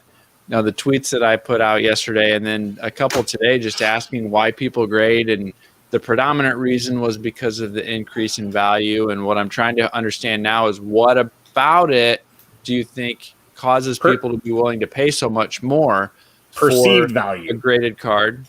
Well, what people are willing to play. That's my point, is people are willing to pay. You can't argue that people are willing to pay more for these high graded cards. My biggest hang-up is not the grading themselves. I would understand. I recognize that it's somebody's opinion. I recognize that there's a somewhat of a higher level of authenticity that you can get when you grade a card. My biggest complaint and my biggest caution to people is that level of premium that people are putting on those cards. If it was, I've got this $30 card, and because it's graded and authenticated, it's selling for 50, 55, 60, that might be worth it to me for something like that. But to take a card that's $50, and because somebody arbitrarily assigns a 10 to it, and now it's worth 1,000 or 5,000 or 10,000 because it's graded, that's where I'm like, I see there might be some value there, but I don't think it's 10x worth of value that is added to the process because of that. And so I think it's just going to be interesting as that plays out over time. Where do we go with this whole thing? But that's my biggest complaint, is I think some of these things we're showing, they're fun, but they're also anecdotal. It's not necessarily super common, but it's common enough that it takes away my confidence in the overall. Well, no, yeah, and if you look, premium that people are willing to pay for it. And if you look at the history of this stuff, we constantly, at least once a month, have a few examples of this pop up. And this is just from people like providing it to us. And then there could be people that don't know, right? That have it that don't know. My thing is I'm watching. I was watching some YouTube videos of our buddy at Card Collector 2 saying, talking about grading and sending stuff in. And he's like, yeah, I could do this as a 20-day and I get it back in 6 weeks. Or I can do it as like a 45-day and I'll get it back in 6 months. When did 45 days equal 6 months? But they're willing to pay these prices to get a card within 45 days, but they actually know it's going to take 6 months. To Mike's point, it's one of those things like, we go to the car dealership, right? I'm going to buy you this car for $15,000. And on the way out the door, they're like, you know what? We're going to gas it up for you. Hey, that's really nice of you. But the way grading works, that's Mike's point about if it goes from 50 to $60, yeah, okay, it's encased. Somebody's opinion is it's a nicer version of this particular card than the next. But the way grading is, to extrapolate on Mike's point with an analogy, it's like people are taking this $15,000 car, and the dealership's like, hey, we're going to throw the full tank of gas in it for you, but now it's going to cost you $30 out the door. It's like, wait, what? And people are routinely paying for it. I mean, if you can't grade a card like a Mike Trout rookie card, for instance, and know the difference between a reprint and an original, you should not be grading cards. But that wasn't graded. That was a fake that someone put together. Right, but we've seen that. I mean, what about the facsimile auto from the Decollege? We've seen so many examples of cards that it's okay to grade it. There's nothing wrong with grading if that's your thing. But when this quote unquote expert is fooled, I've long said I would never buy a 52 Mickey Mantle unless it's graded for authenticity purposes. But I've long since moved off of that, where I can't. I'm literally saying, Mike, can you take a look at this card and tell me if it's authentic? And because Mike's paid an hourly wage from one of these top 3 companies to take a look at this, I've got to trust in the fact that I'm paying him for his opinion on whether or not this card is authentic. Yeah. And maybe he's Andy Broom, who I think we all can kind of look to and say he's probably the leading expert in that field, but Andy's probably not 100%. No offense to him. But no, I'm just saying, like, it's crazy. It's, we're going to keep bringing these up as we go. There was something about Taft a PC was about people who crack 9s generally make more money selling them raw, as a gem is greater than Schrodinger's gem is greater than a mint, right? I cracked a card this week because it was a 3 out of 5 Garrett Hampson. I cracked it and because I wanted the card to go in my player binder. And that's why I cracked it. I don't care. Like, I didn't buy it because it was graded. But people do have opportunity to crack cards and they regrade them. And so then it inflates. Anyway, I want to move on. Yeah, great if you want, but to me, it's still one of those pains. Mike said, Mike said, why do people grade today? And I sent a picture of people like lemmings just running into the hole in the earth and just droves and falling in because everybody else is doing it. It's the Spider-Man meme, right? It's us pointing at each other. You're grading, I'm grading. What are you grading for? I don't know, but I mean, and then the fact that like somebody can look at a card and go, "Oh, this card isn't a 10." I don't want it. It's like walking down the street and everybody's in line. So you get in line. Hey, what's this line for? Well, I don't know. Everybody else was in line, so I got in line too. But where is it going? You don't know if that's going to get, the pot of gold, if it's to go get your 40 virgins after death. You don't know if it's to jump off a cliff. You have maybe it's because the McRib is back. We don't know what that line is for. So why would you question I have tonight is, are you shaving your goatee to get a free McRib? Is that what the deal is? Yeah, if you go to McDonald's.com, you do something, you can shave your beard and your facial hair, and they will give you a free McRib. So free McRib. Free. $3 McRib. Whoa, Michael. For those $3, how many 1986 Eric Davi will you sell me? Probably like 30. Half of one. 30 of them. Okay. So I get a free McRib and 30 Eric Davi. I mean, you son of a guns, I'm in. Guys, don't be loitering over at Meyer. I don't have to worry about that. We don't have a Meyer here. But at 920 Wax Tweet, it looks like our local Meyer has had enough. They have a sign up that says if you're loitering near the cards, they're going to ask you to leave the store. I love it. Reddit put out Great some pictures. touch. Yeah. And obviously the Prizm and Mosaic are all empty illusions basketball. Limits. Reddit, a couple of people said I could cry today when there was a post that showed, due to the high demands and order to support all of our guests, we are limiting the quantity of trading cards to 2 packs of cards per guest. So I guess you have to open up the update series to pull the only 2 cards. Yep. And then Walmart has a new setup at this one Walmart. Everything was encased. Now, don't get me wrong. There are some Walmarts where the deodorant is locked up. So I don't live in an area where we have to lock the deodorant, but yet the trading cards get locked up. So maybe look at that. So just a couple things. Thoughts on bots, guys. 2020 Prizm we talked about.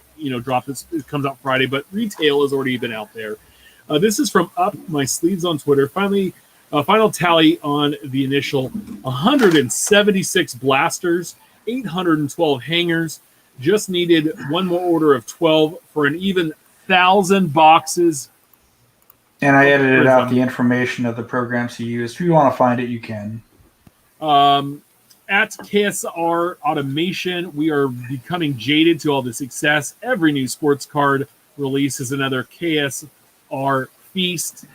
And then Watch the Break says, is this $50,000 in profit at the secondary market pricing? Guys, probably, but it's kind of ridiculous that it was all available, how he did it. Yeah, but the other thing, too, is this will continue, and people will continue to sell blasters at 2, 4, 10, 25, 30x, whatever they can get for them, as long as people are willing to buy them. I'm not telling you how you spend your money, and if that's what you want to do, God bless you. When a box is $1,000, a retail box or hobby box is $1,100, and you get a blaster for $100, God, it seems like a great deal. Not all things would be equally, but if that's all you can get, when rookie cards are $160 and you're getting, 2 a pack in a hobby box, it just, I don't know. This is to me, it's scary because people are doing this and spending this money, and hey, that's fine. But we all remember the 1990s and what stuff went for then and what it's going for now. And the fact that there's 24 or 25 color prisms that they can come up with means they can make more product. They don't guarantee autos in hobby or in retail. They can make more product. And so the more product there is, at the end of the day, we're going to realize, oh God, there's so many more 2020 Prizm football than there was 2016 Prizm football. Where does that go? Just because there's more available in the market. We saw that. Look at 87 tops. That's all. I mean, look at 90 tops. I mean, you're just pricing out people that do this as a hobby. These guys will move on to the next big thing, whether it's the PlayStation 5, whether it's the Xbox 36, or what have you. They'll move on to the next thing after this. Yeah. I'm sure Dub would prefer to have more videos of him breaking NBA Prizm that he was able to find at a Walmart for $20, let alone having to buy it from some wahoo who has 800 of them for $100. Which would you rather have?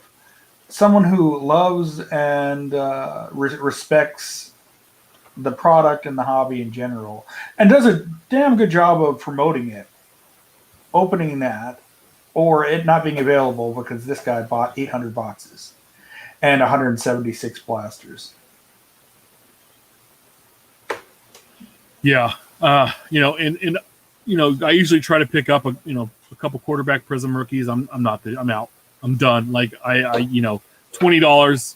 Okay, I get that. That's fine. I don't have to go buy a blaster and cross my fingers. I guarantee myself the card I'm good with, but not where it's at now. And that's just me and whatever. But I just, to me, it just scares me because it's like, they're not, at the end of the day, they're not going to be $100, $200 cards. So, Shep, you were doing something a couple of years ago. I think around the time we started the show, you were going to do like a page or a run of the number one overall picks, like a Prizm and a Donruss and a score, I believe it. If I'm not mistaken, are you still doing that? And are you going to be doing it moving forward? Well, I have been. I mean, I have the tops rookies, and then I through 2015 when they stopped making products. So in 16, I used the Donruss rated rookie to replace it, and I did pick up a Burrow, but I paid like $18 for a Donruss rated rookie. When the other ones I picked up for $10 or less, even after they were really good. I started to add Prizm cards as well, as I have gone back and tried to add some Topps Chrome cards. But I'm not buying a Burrow at $160. Yeah. Well, and I mean even this. But don't give up on your. Don't give up on that as a collecting goal. Just use some longer term thinking. Right? Oh, no.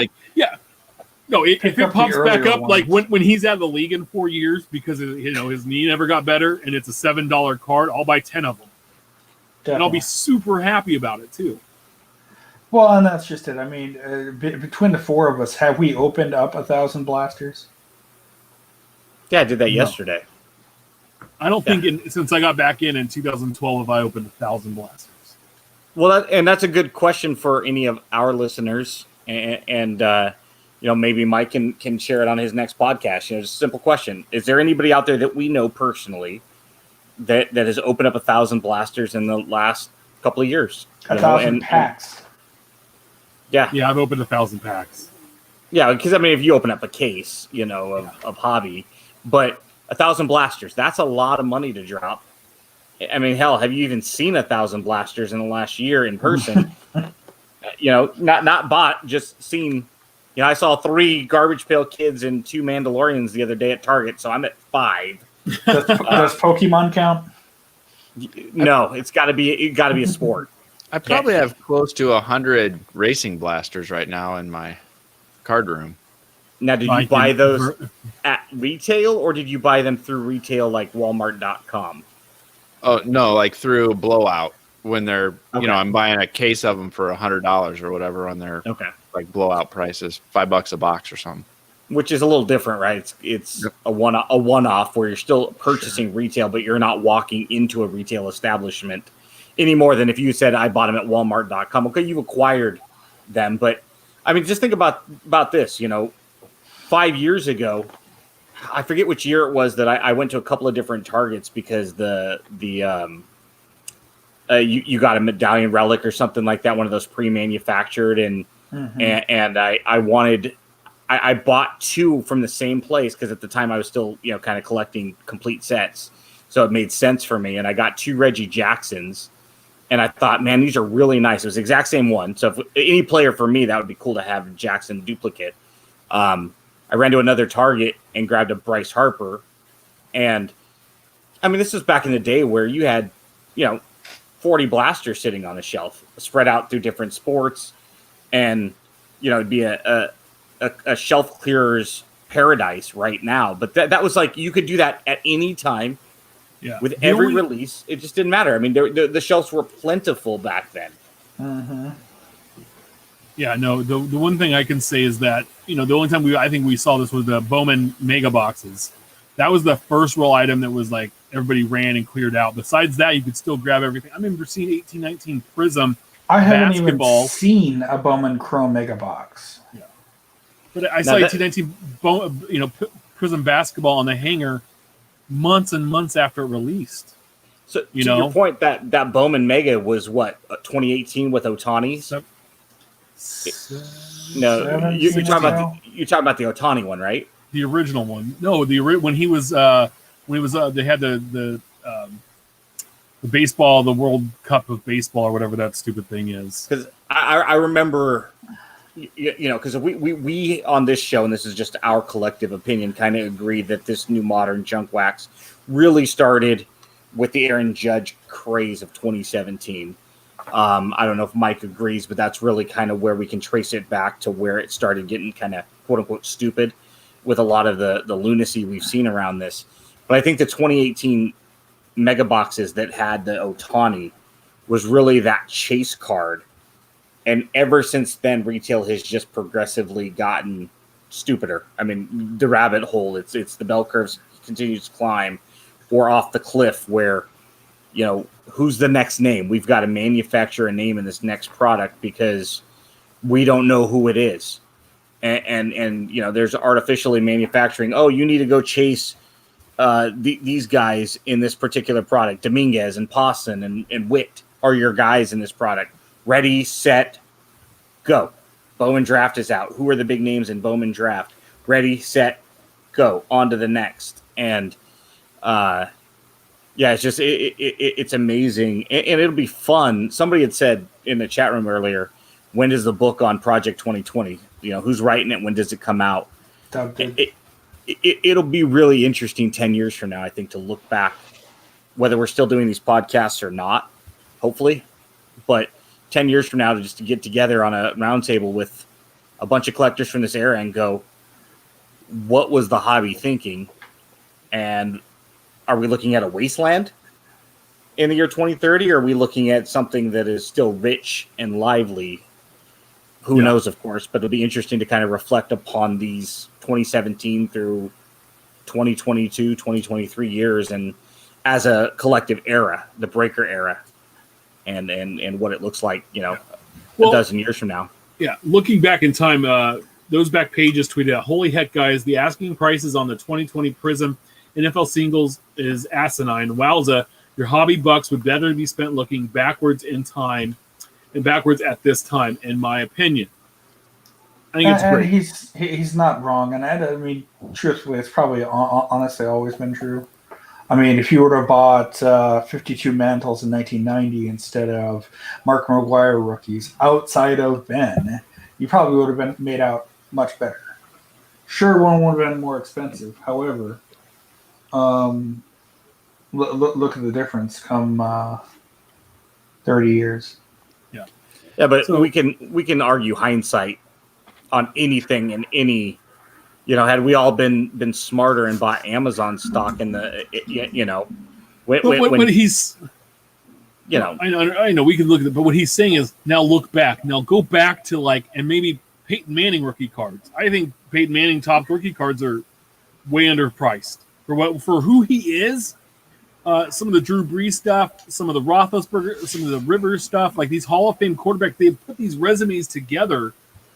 I think a lot of people are not paying attention to them because, again, it's the new shiny what's in front of me now. Going back and like Mike and I were talking about earlier, the 70s baseball sets, the 60s baseball sets, the 70s basketball stuff you don't see a lot of. I think that you look back, all those things are forgotten now because it's such a right now. Everybody says, 80s and 90s is trash. It's all about the new stuff, the 70s stuff, whatever, that's old, whatever. I don't want that musty stuff. But that's what it's saying. Go back and get these cards you couldn't get as a kid and you enjoyed, and wait for these prices to level out or come down. Or even, hey, if you have to buy that Joe Burrow and it's still 155 years from now, hey, still with inflation, that's a pretty good deal because it's less money. That 150 in 2 years is less than it was today, right? Just the nature of the beast. And to be honest, that's a big reason why I'm stopping the living set. When I look back and said I could keep this going and I could keep dropping $500 a year on this living set, or I could put that $500 into filling in hostess need, some vintage stuff from the 50s and 60s, Kellogg sets like you talked about before, all those things that are much cooler to me at this point. I could reallocate those dollars into some of that cool older stuff. And so that was actually one of the big drivers on why I decided to just stop. Yeah, that's why I got all my bread stuff bindered up, and now I'm taking $100 every 2 weeks, and I'm going Sportlots hunting. So Steph, it's fun. Can you do me a favor real quick, Steph? What can I buy a raw Ichiro rookie card for right now? Oh, I can say I just bought one. Okay, what'd you pay for it? I bought one in October.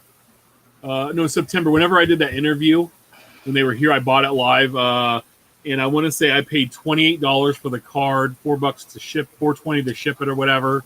So 33 $33. Okay. Yeah, that's about what I was going to say. Was I know I've seen several sell both through working on eBay for about $40-$50. So this is what's interesting because I was asked by Jeffrey Sash, who's got a financial background and stuff like that. He asked me about just kind of in general. I think it was more of a troll tweet.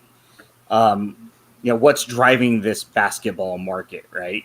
And so I just kind of commented back with like a jackass comment, like hocus pocus in Magic. But think about this for a minute. One of the biggest things that's driving the basketball market, we know, is the international dollars. That a lot of these higher priced cards are ending up in China, Japan, and a lot of the European markets where the dollar is different and the buying power is different than here in the US. But here's something. A Zion Williamson rookie card for $2,000. Zion Williamson is not an international player like, say, Luka is, right? And you have Ichiro, who's one of the most transcendent players of all time, but he's from Japan, right? So he is an international icon, a Japanese icon. And it's like, so if one of the arguments to what's driving the basketball market is the international dollars, then why isn't Ichiro's rookie card selling for the same price as other international stars in other sports, such as, hockey obviously has a tremendous amount of international stars, but, there's a lot of European players. I don't get it. It's not linear, and it should be. Why can I buy a Mike Trout rookie card for $700, but I can't buy a Zion or a Luka for the same price? Well, and Mike Trout's a Hall of Famer.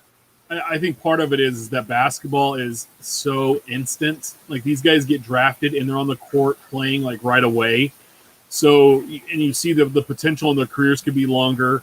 They have a lot more publicity than I want to say baseball, because baseball does not market their stars well. In the NFL, they're hidden behind helmets and pads and all of that stuff. And football is not an international game. Basketball, you can go pick up and play with two guys.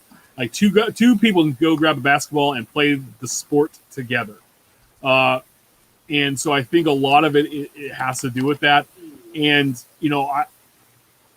to me, it's that thing, like basketball, because you see how it's on, it's exciting. There isn't lulls in play. There's scoring back and forth all the time. Every possession, there's a chance points are going to be scored really quickly within 24 seconds or so. It's a millennial so, sport. It really yeah. is. And in that, and then there's people that can't play the sport, but wish they could, right? You know, and so they can live through that. And I think that has a lot to do with it. And so more people are drawn to, I guess, to collect it or have their guys. Sure. And so mind you, it's not my sport, and it's definitely outside of my budget as a single card goes. But we talked last week prior about undervalued cards. Now, yeah, sure, this isn't just some chump change, but it's a rarer sticker issue of Mike Tyson from 86, 87, depending on the production line. Hall of Fame basketball talent, pop culture icon, maybe some legal issues boxing? here and there. He played basketball. Well, no wonder he's so tremendous. He also played baseball as a white guy in the 70s. Yes, he did. Well, there's that. But no, I did leave this off saying it's a different sport, so sue me. But then you said basketball. But hey, you know. And basketball has its talents. He literally was just fighting like 4 nights ago. By the way, Nate Robbins, being a basketball player. Has he woke up yet?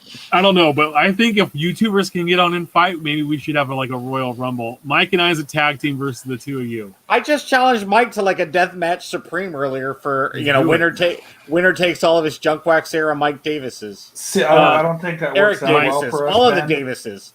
Storm Davis. Did you see that Russian versus female fighter fight? No. There's like a 580-pound guy against lightweight Russian woman, and she destroyed him. Once he went down, he was down, and she just kept pummeling. I didn't see it because I was too busy fantasizing about all of Mike's 1989 Storm Davis Donruss cards. You're also probably thinking about managed payments. I absolutely so this has been a fun topic on Twitter, and I've stayed out of it because I was enjoying the back and forth with everybody there. But boxing. According to eBay, and I'm going to give you kind of a definition. Not sure what this is the sellers on eBay in June had a lot of them were kind of really pushed into doing managed payments. I was one of those, and I got like a $50 or $75 credit to my fee account with them. So I was like, all right, let's go ahead and just do this. According to eBay, the goal for managed payments program is to simplify the shopping experience for both the buyer and the seller. For buyers, there are more ways to pay so that they can use their preferred payment method: credit, debit, gift cards, PayPal credit, Apple Pay, Google Pay, whatever you have. The benefits are the buyers have more more payment options, access to everything you need in one place, consolidated fees, so you don't have to deal with eBay fees and PayPal fees, customized reports, refunds and returns, labels, simplified protection and tax documents, the 1099Ks form, direct payouts into your bank account. You could choose these to be scheduled daily or weekly, regardless of how the buyer pays. Payouts are consistently initiated Monday through Friday within 2 business days of order confirmation. Get unique order numbers for ease of reconciliation, and the payment and the option to pay for shipping labels from funds awaiting payouts or by still using your PayPal account. eBay will manage payments for most of its marketplace sellers by 2021, and all sellers eventually will be required to have eBay manage their payments in order to keep selling on eBay. If you get one of the notice, you should do it before they can interrupt your business. Sports Card Radio sent out a tweet that was interesting, seeing lots of complaints about eBay managed payments for taking a few days to show up.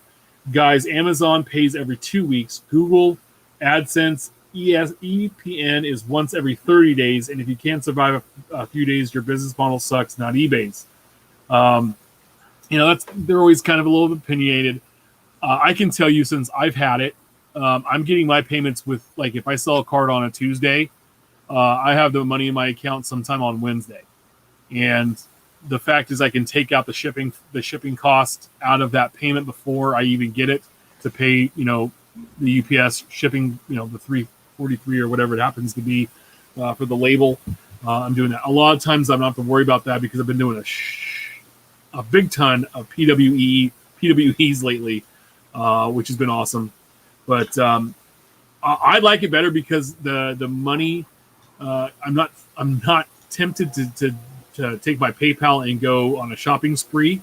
I've actually found it quite easier to stack money in that account and be able to do more with it because of it's going into a checking account versus going into my PayPal account, which I have the checking account linked to, which is easy, but it's curbed me going out and making bigger purchases for resale purposes or anything like that. I did share a PWE video earlier this week about getting free tracking labels. Now, some people said it's not successful. Some people said it has. So I ordered 200 labels. Check out my Twitter timeline. My first one is I'm going to send a tracking thing to Ben. I'm just going to put in a couple A's cards and then just send it to him and see if it works. I want to do a couple of test runs before I do it to any of my customers. Yeah. But I'll keep you posted on how that goes. But guys, like I know Ben, you have different thoughts on I think other hobbies.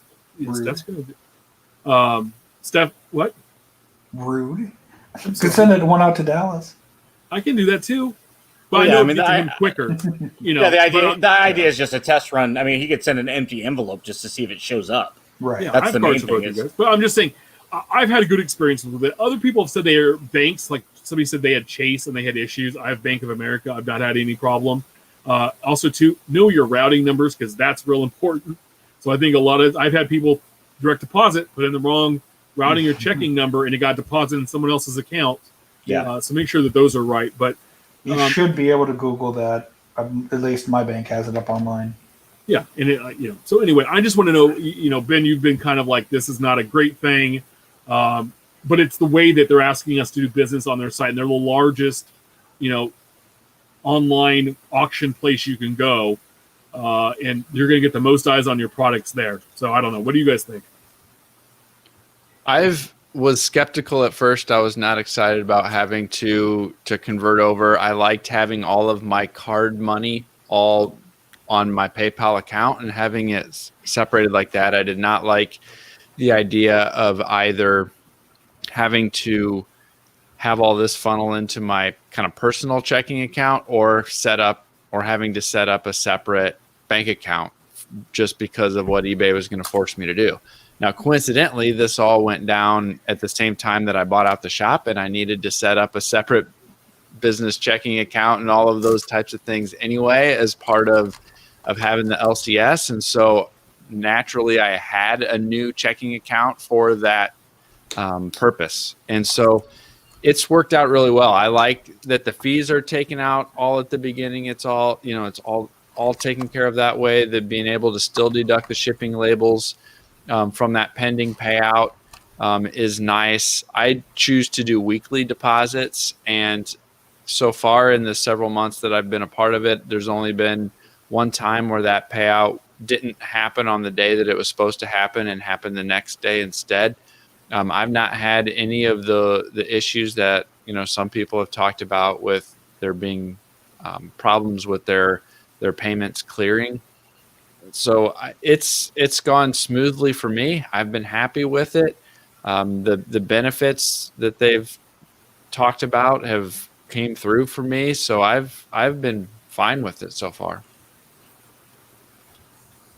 It's lower fees, so I got into a large conversation with somebody on Twitter back and forth, who was very isolated to it being hobby related only and tried to shift the conversation to a hobby specific conversation about managed payments versus the old system of PayPal and eBay's duality.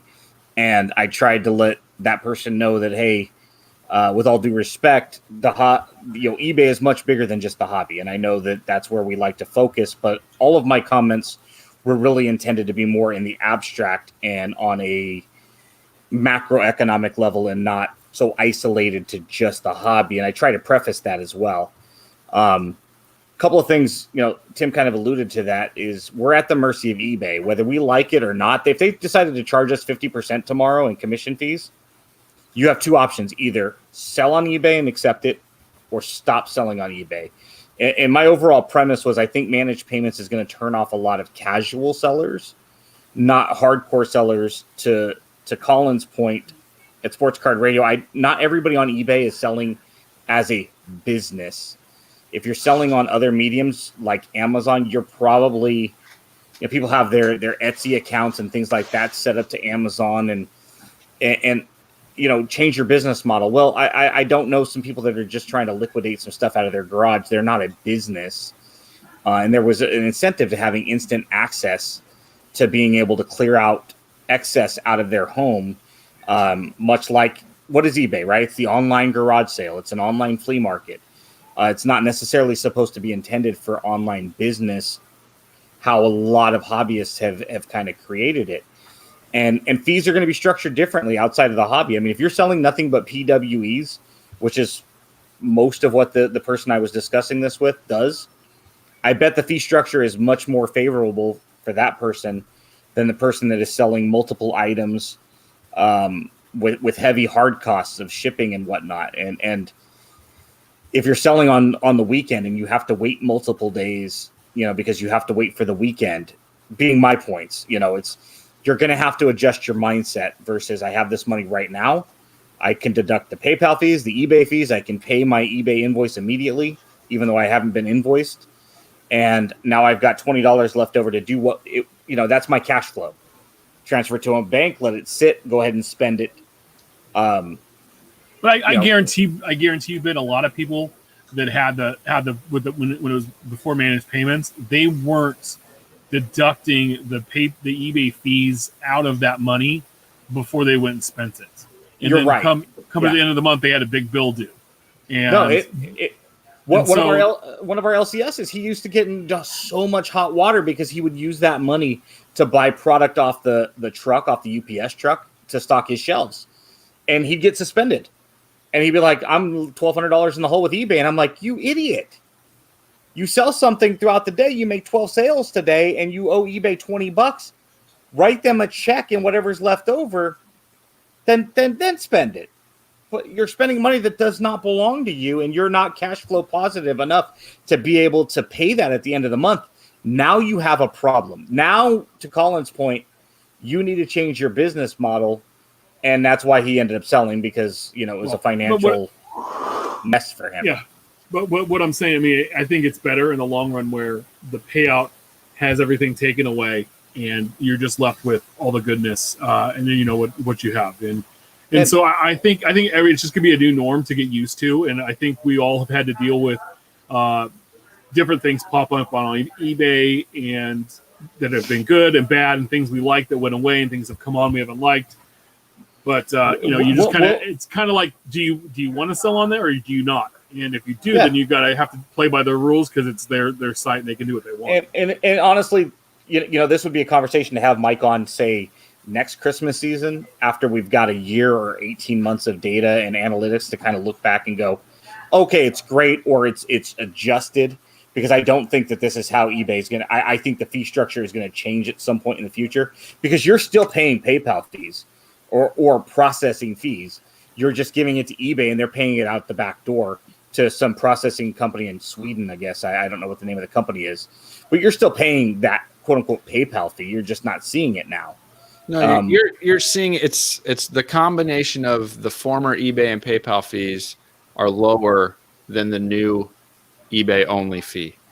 Right, but you're still higher paying than the old sales commission used to be because of that extra processing fee, but it's not as high as the old combination used to be, unless you were on micropayments, and then the 30-cent standalone transaction charge isn't as good for you because there's no micropayments option with managed payments. And so if you're selling if most of your sales are $12 and under, or 12 something, somewhere in that range and under, you are better off in the old world with eBay and PayPal micropayments. But for everyone else, you're better off, lower fees in combination today than you were before. I think at the end of the day, I think you're going to see a lot of casual sellers that are not necessarily hobby related. Right? People like my dad that are going to start selling on OfferUp and locally, Facebook Marketplace. I think you're going to see a lot of those people that are just not going to want to deal with the hassle of managed payments. And that's not going to affect us. That's not going to affect the four of us and our hobby. I honestly think you're right, Ben. And I think I don't know if eBay will admit it, but I think they don't want that casual seller. I think they want those people to go away, because those are the people who are more often than not doing the quality that they want, not shipping it right, not describing something as accurately as it should be. And so I think you're probably right, but I think that's probably what they want. Yeah. You might see that, and they're not going to admit that. I mean, behind closed doors in a board meeting, they might be like, "Hey, we don't need Joe Random on here and Sally Sue selling their homemade crap. Take that over to Etsy and take that over to Amazon, and they can sell wherever the hell they want. They can go door to door in their neighborhood. We want serious sellers that are here to make this a business that are gonna. I'm sure they would love everybody to have a store. Because that's dedication, that's loyalty, that's commitment and dedication to their website. But again, this might be a conversation for us to have 6 months from now, a year from now. Definitely we need a review. Well, not getting, and that's at least for the hobbyist. That it's a if only there were another place that people had to go to sell things on the level that eBay does. Sportlots. There you go. Mike's LCS. Just saying. Yeah, there's Comsy. Not getting the love. Our buddy had dub mentality last week. This is going to be a topic for last week, but we just didn't get to it. As we hit 2 hours last week, we're going to hit 2 hours this week. Sorry, guys. I hope you enjoyed the longer show. And yeah. Oh my. You guys just got to check out the video at 2 hours and 2 minutes. Steph's hair. Anyway. Random thought, I'm puzzled as to why Topps Finest doesn't price out like some others when it comes to rookies. Finest is a beautiful set. Guys, what are some other sets that don't get the love, but they should? Ben. Probably what's a set that doesn't get the love like Dub says here with Finest, but it should. Topps big. 1988, 89, 90. Let's talk about current stuff, not stuff you light your fire with at night when it's cold. What doesn't get enough love? Probably something like Gypsy Queen. I think it gets shit on a lot because it kind of falls right after Flagship, or kind of sandwiched between Flagship. But there's always another release that happens right at the same time within a week or two of Gypsy Queen, and that's Heritage. And I think Gypsy Queen is kind of seen as Alan and Ginter's younger brother, or the little tag-along brother that gets to go to the mall, because that's the only way that I get to go to the mall with my 16-year-old friends, is the 12-year-old's got to come with me. Heritage shits on it, and I think A&G is always seen as a superior product. And so for me, Gypsy Queen is always seen as an also-ran. Not this year, because COVID hit right as Gypsy was released, and everything got pushed back.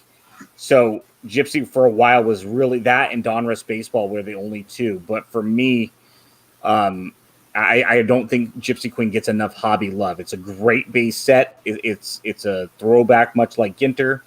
It's got better designs. The only thing is, I wish that Gypsy Queen would bring back the minis that they had, 5 or so years ago. So to tattoo off of that, you're not wrong. And at least with Ginter, you kind of have its own sister set in Goodwin Champions. It doesn't have as many non-sport athletes, for that matter, but it's a similar type of release. And to Doug's point, Topps Finest is a great set. It's kind of the older sister set to Bowman's Best. But for my money and for my argument, I got to agree with Stadium Club. You can't find better pictures in baseball anyway, and Panini products. But Stadium Club's not underrated. Panini products for baseball. I just don't think. No, I agree with Steph. I just don't think it gets the love. Like you look at some of these products, like people are, paying hand over fist for certain releases, or just like and I think that sometimes Stadium Club is one of those that's like whatever, like take it or leave it, and it doesn't get a whole bunch of and you could look, but see the thing is, it's because you like it. Yeah, There are people that just don't care for it, and you look at the box prices, and it tells you that when that box doesn't explode in price, it tells you that. Like, Chrome does, and Bowman does, and sometimes Flagship will do that. But Stadium Club is usually pretty consistent, about $100 a box, and doesn't go up or down. Gypsy Queen's the same way. You're talking collectability versus return, right? Collectability, Stadium Club is one of the best releases we've seen in our collecting lifetime. Return-wise, it's not there. You're not going to go flip. But why do people not love it? I don't understand. The photography's there, the card stock's there. On the autos usually. The autos are phenomenal. Yeah. Oh yeah, Mike. Who are you going with? I think for the release that would have tradition, I think Stadium Club would be my vote as well. I think in general, a couple of my favorite products of the last couple of years is a new product, and that's Big League. I think Big League is it's a comprehensive set. It's a classic type set with real photos on real cardboard stock with borders. Autos are more limited of a chase. It's not all about the hits. There's a couple different parallels if you like parallels. Big League's been one of my favorite products that is both overlooked on the secondary market as well as the primary market. You can even in the midst of all this hype, you can get Big League hobby boxes for $35 still. That's a great deal. Since it replaced Tough Spun, it's really blossomed into its own set. Gorgeous designs, great photos, and now they're trying to add to it. Well, and then they gave those characters away. They had those certain boxes. They had different type. They had 2 box styles, and one had a character. And I mean, I have a Buster Posey behind me somewhere back there. And then they had variations of them, and they look like the '80s action figures, and it goes right with how the set looks. And I think you're right there. Also too, I think opening day doesn't get quite the love it does because there is some mega return in there if you find the right short print. But that's it's a good looking set, and it's an entry level product. If they switched up the design and didn't essentially mimic the Flagship design, I think that would get a lot more popularity. I think they should border it. Right, border the Flagship set. I think that would be. Don't use the same photos that are coming out in Series 2 and use different players. Use it as like a set 1.5, Series 1.5. I think the biggest problem with Big League, and I've been a fan since it came out, is I think it's released too close to Flagship Series 1. I think if Big League came out maybe like August or September, kind of maybe between Series 2 and Update, because I think it gets trampled on and forgotten about because you have Flagship in February, and then you have opening day right at the end of March, and Big League is sandwiched right in between it. Much like I was saying about Gypsy Queen and Heritage, I think Big League just kind of gets overshadowed by we haven't had a lot of years of it yet, so it's hard to kind of say, but I can see it falling by the wayside, unfortunately, and I hope I'm wrong. I think if they pushed it back a little bit, I think it would get a lot more love because it is a great set. And the color parallels are great. I mean, it's not. And honestly, I mean, the best set is Topps Fire, right? We're obviously wrong. It's Panini Chronicles. Panini Chronicles and Gallery. We were wrong. Those are the 2 best releases all year long. What about does have some decent photos. What about Topps Gallery Chronicles? Oh, Chrome edition. Breaking news. As Steph is on dial-up tonight, I guess. Yeah, he is. Breaking news. No, I was just laughing at him. Breaking news into the About the Cards desk here. Chris Torres has confirmed he's going to be on the show January 13th, and we're going to have a Project 2020 rehash. We're going to get dig deep into that. And Mike, you're welcome if you want to hop on that day to come and hang out with us and talk some Project 2020. But that's confirmed.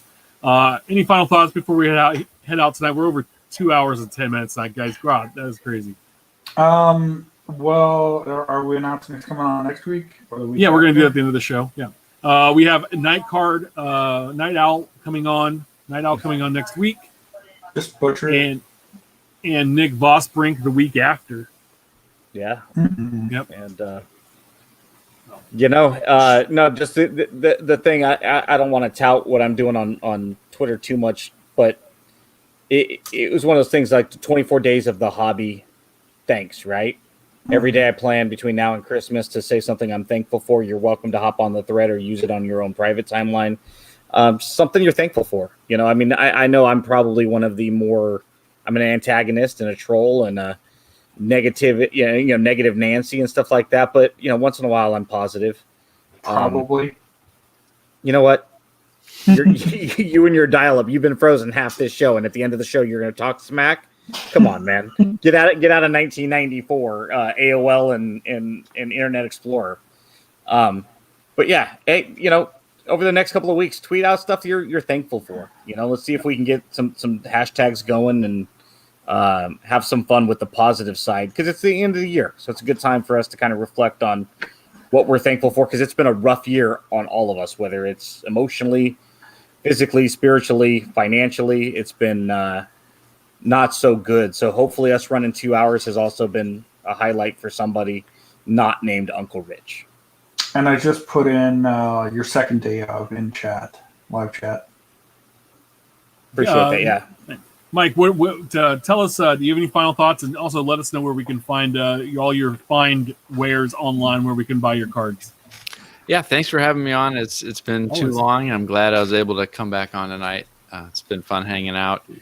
Yeah, I'd say just keep collecting. We keep talking about how there's a lot of different ways to collect. At the same time, we all like to find ourselves putting down how other people collect, and we sometimes talk out of both sides of our mouths. But I would just say keep on collecting. Find a way that you're having fun. I know there's been people talking about, I'm getting burnt out, I'm thinking about quitting. Well, just take a break. Find something that you might enjoy. Find something that you do get excited about, and just have some fun with it. You can find me, waxpackhero.com is the main landing page. And then on Twitter at the Mike Sommer, on TikTok at Waxpack Hero, on Instagram at Waxpack Hero, pretty much Waxpack Hero, everyone else. That's where you can get a hold of me. What about Sportlots? Triplets on Sportlots. Where'd that come from, real quick? So my original eBay name and all of that was Triple Lutz, because I had a friend in town who thought I looked like a Canadian figure skater. And so that is what I used for. This is the greatest day of my life, guys. So that's what I used for my original screen name, and it was just easier to keep that stuff there on Sportlots. I've changed it everywhere else. My college email was a drunk guy, so yeah. Now I see you dressed up like Will Ferrell with the Jim Carrey with the big choo-choo. I needed that belly laugh this late at night, and it's a big belly, boys, but. Well, Nice. guys, everybody remember we're live every Wednesday at 8 p.m. Pacific. And Central.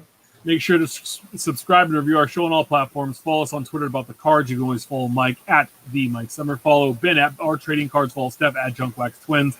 You can always follow me at Big Shep 79. Please share your hobby stories, great polls, and send your questions our way. Keep collecting, and we'll see y'all next week.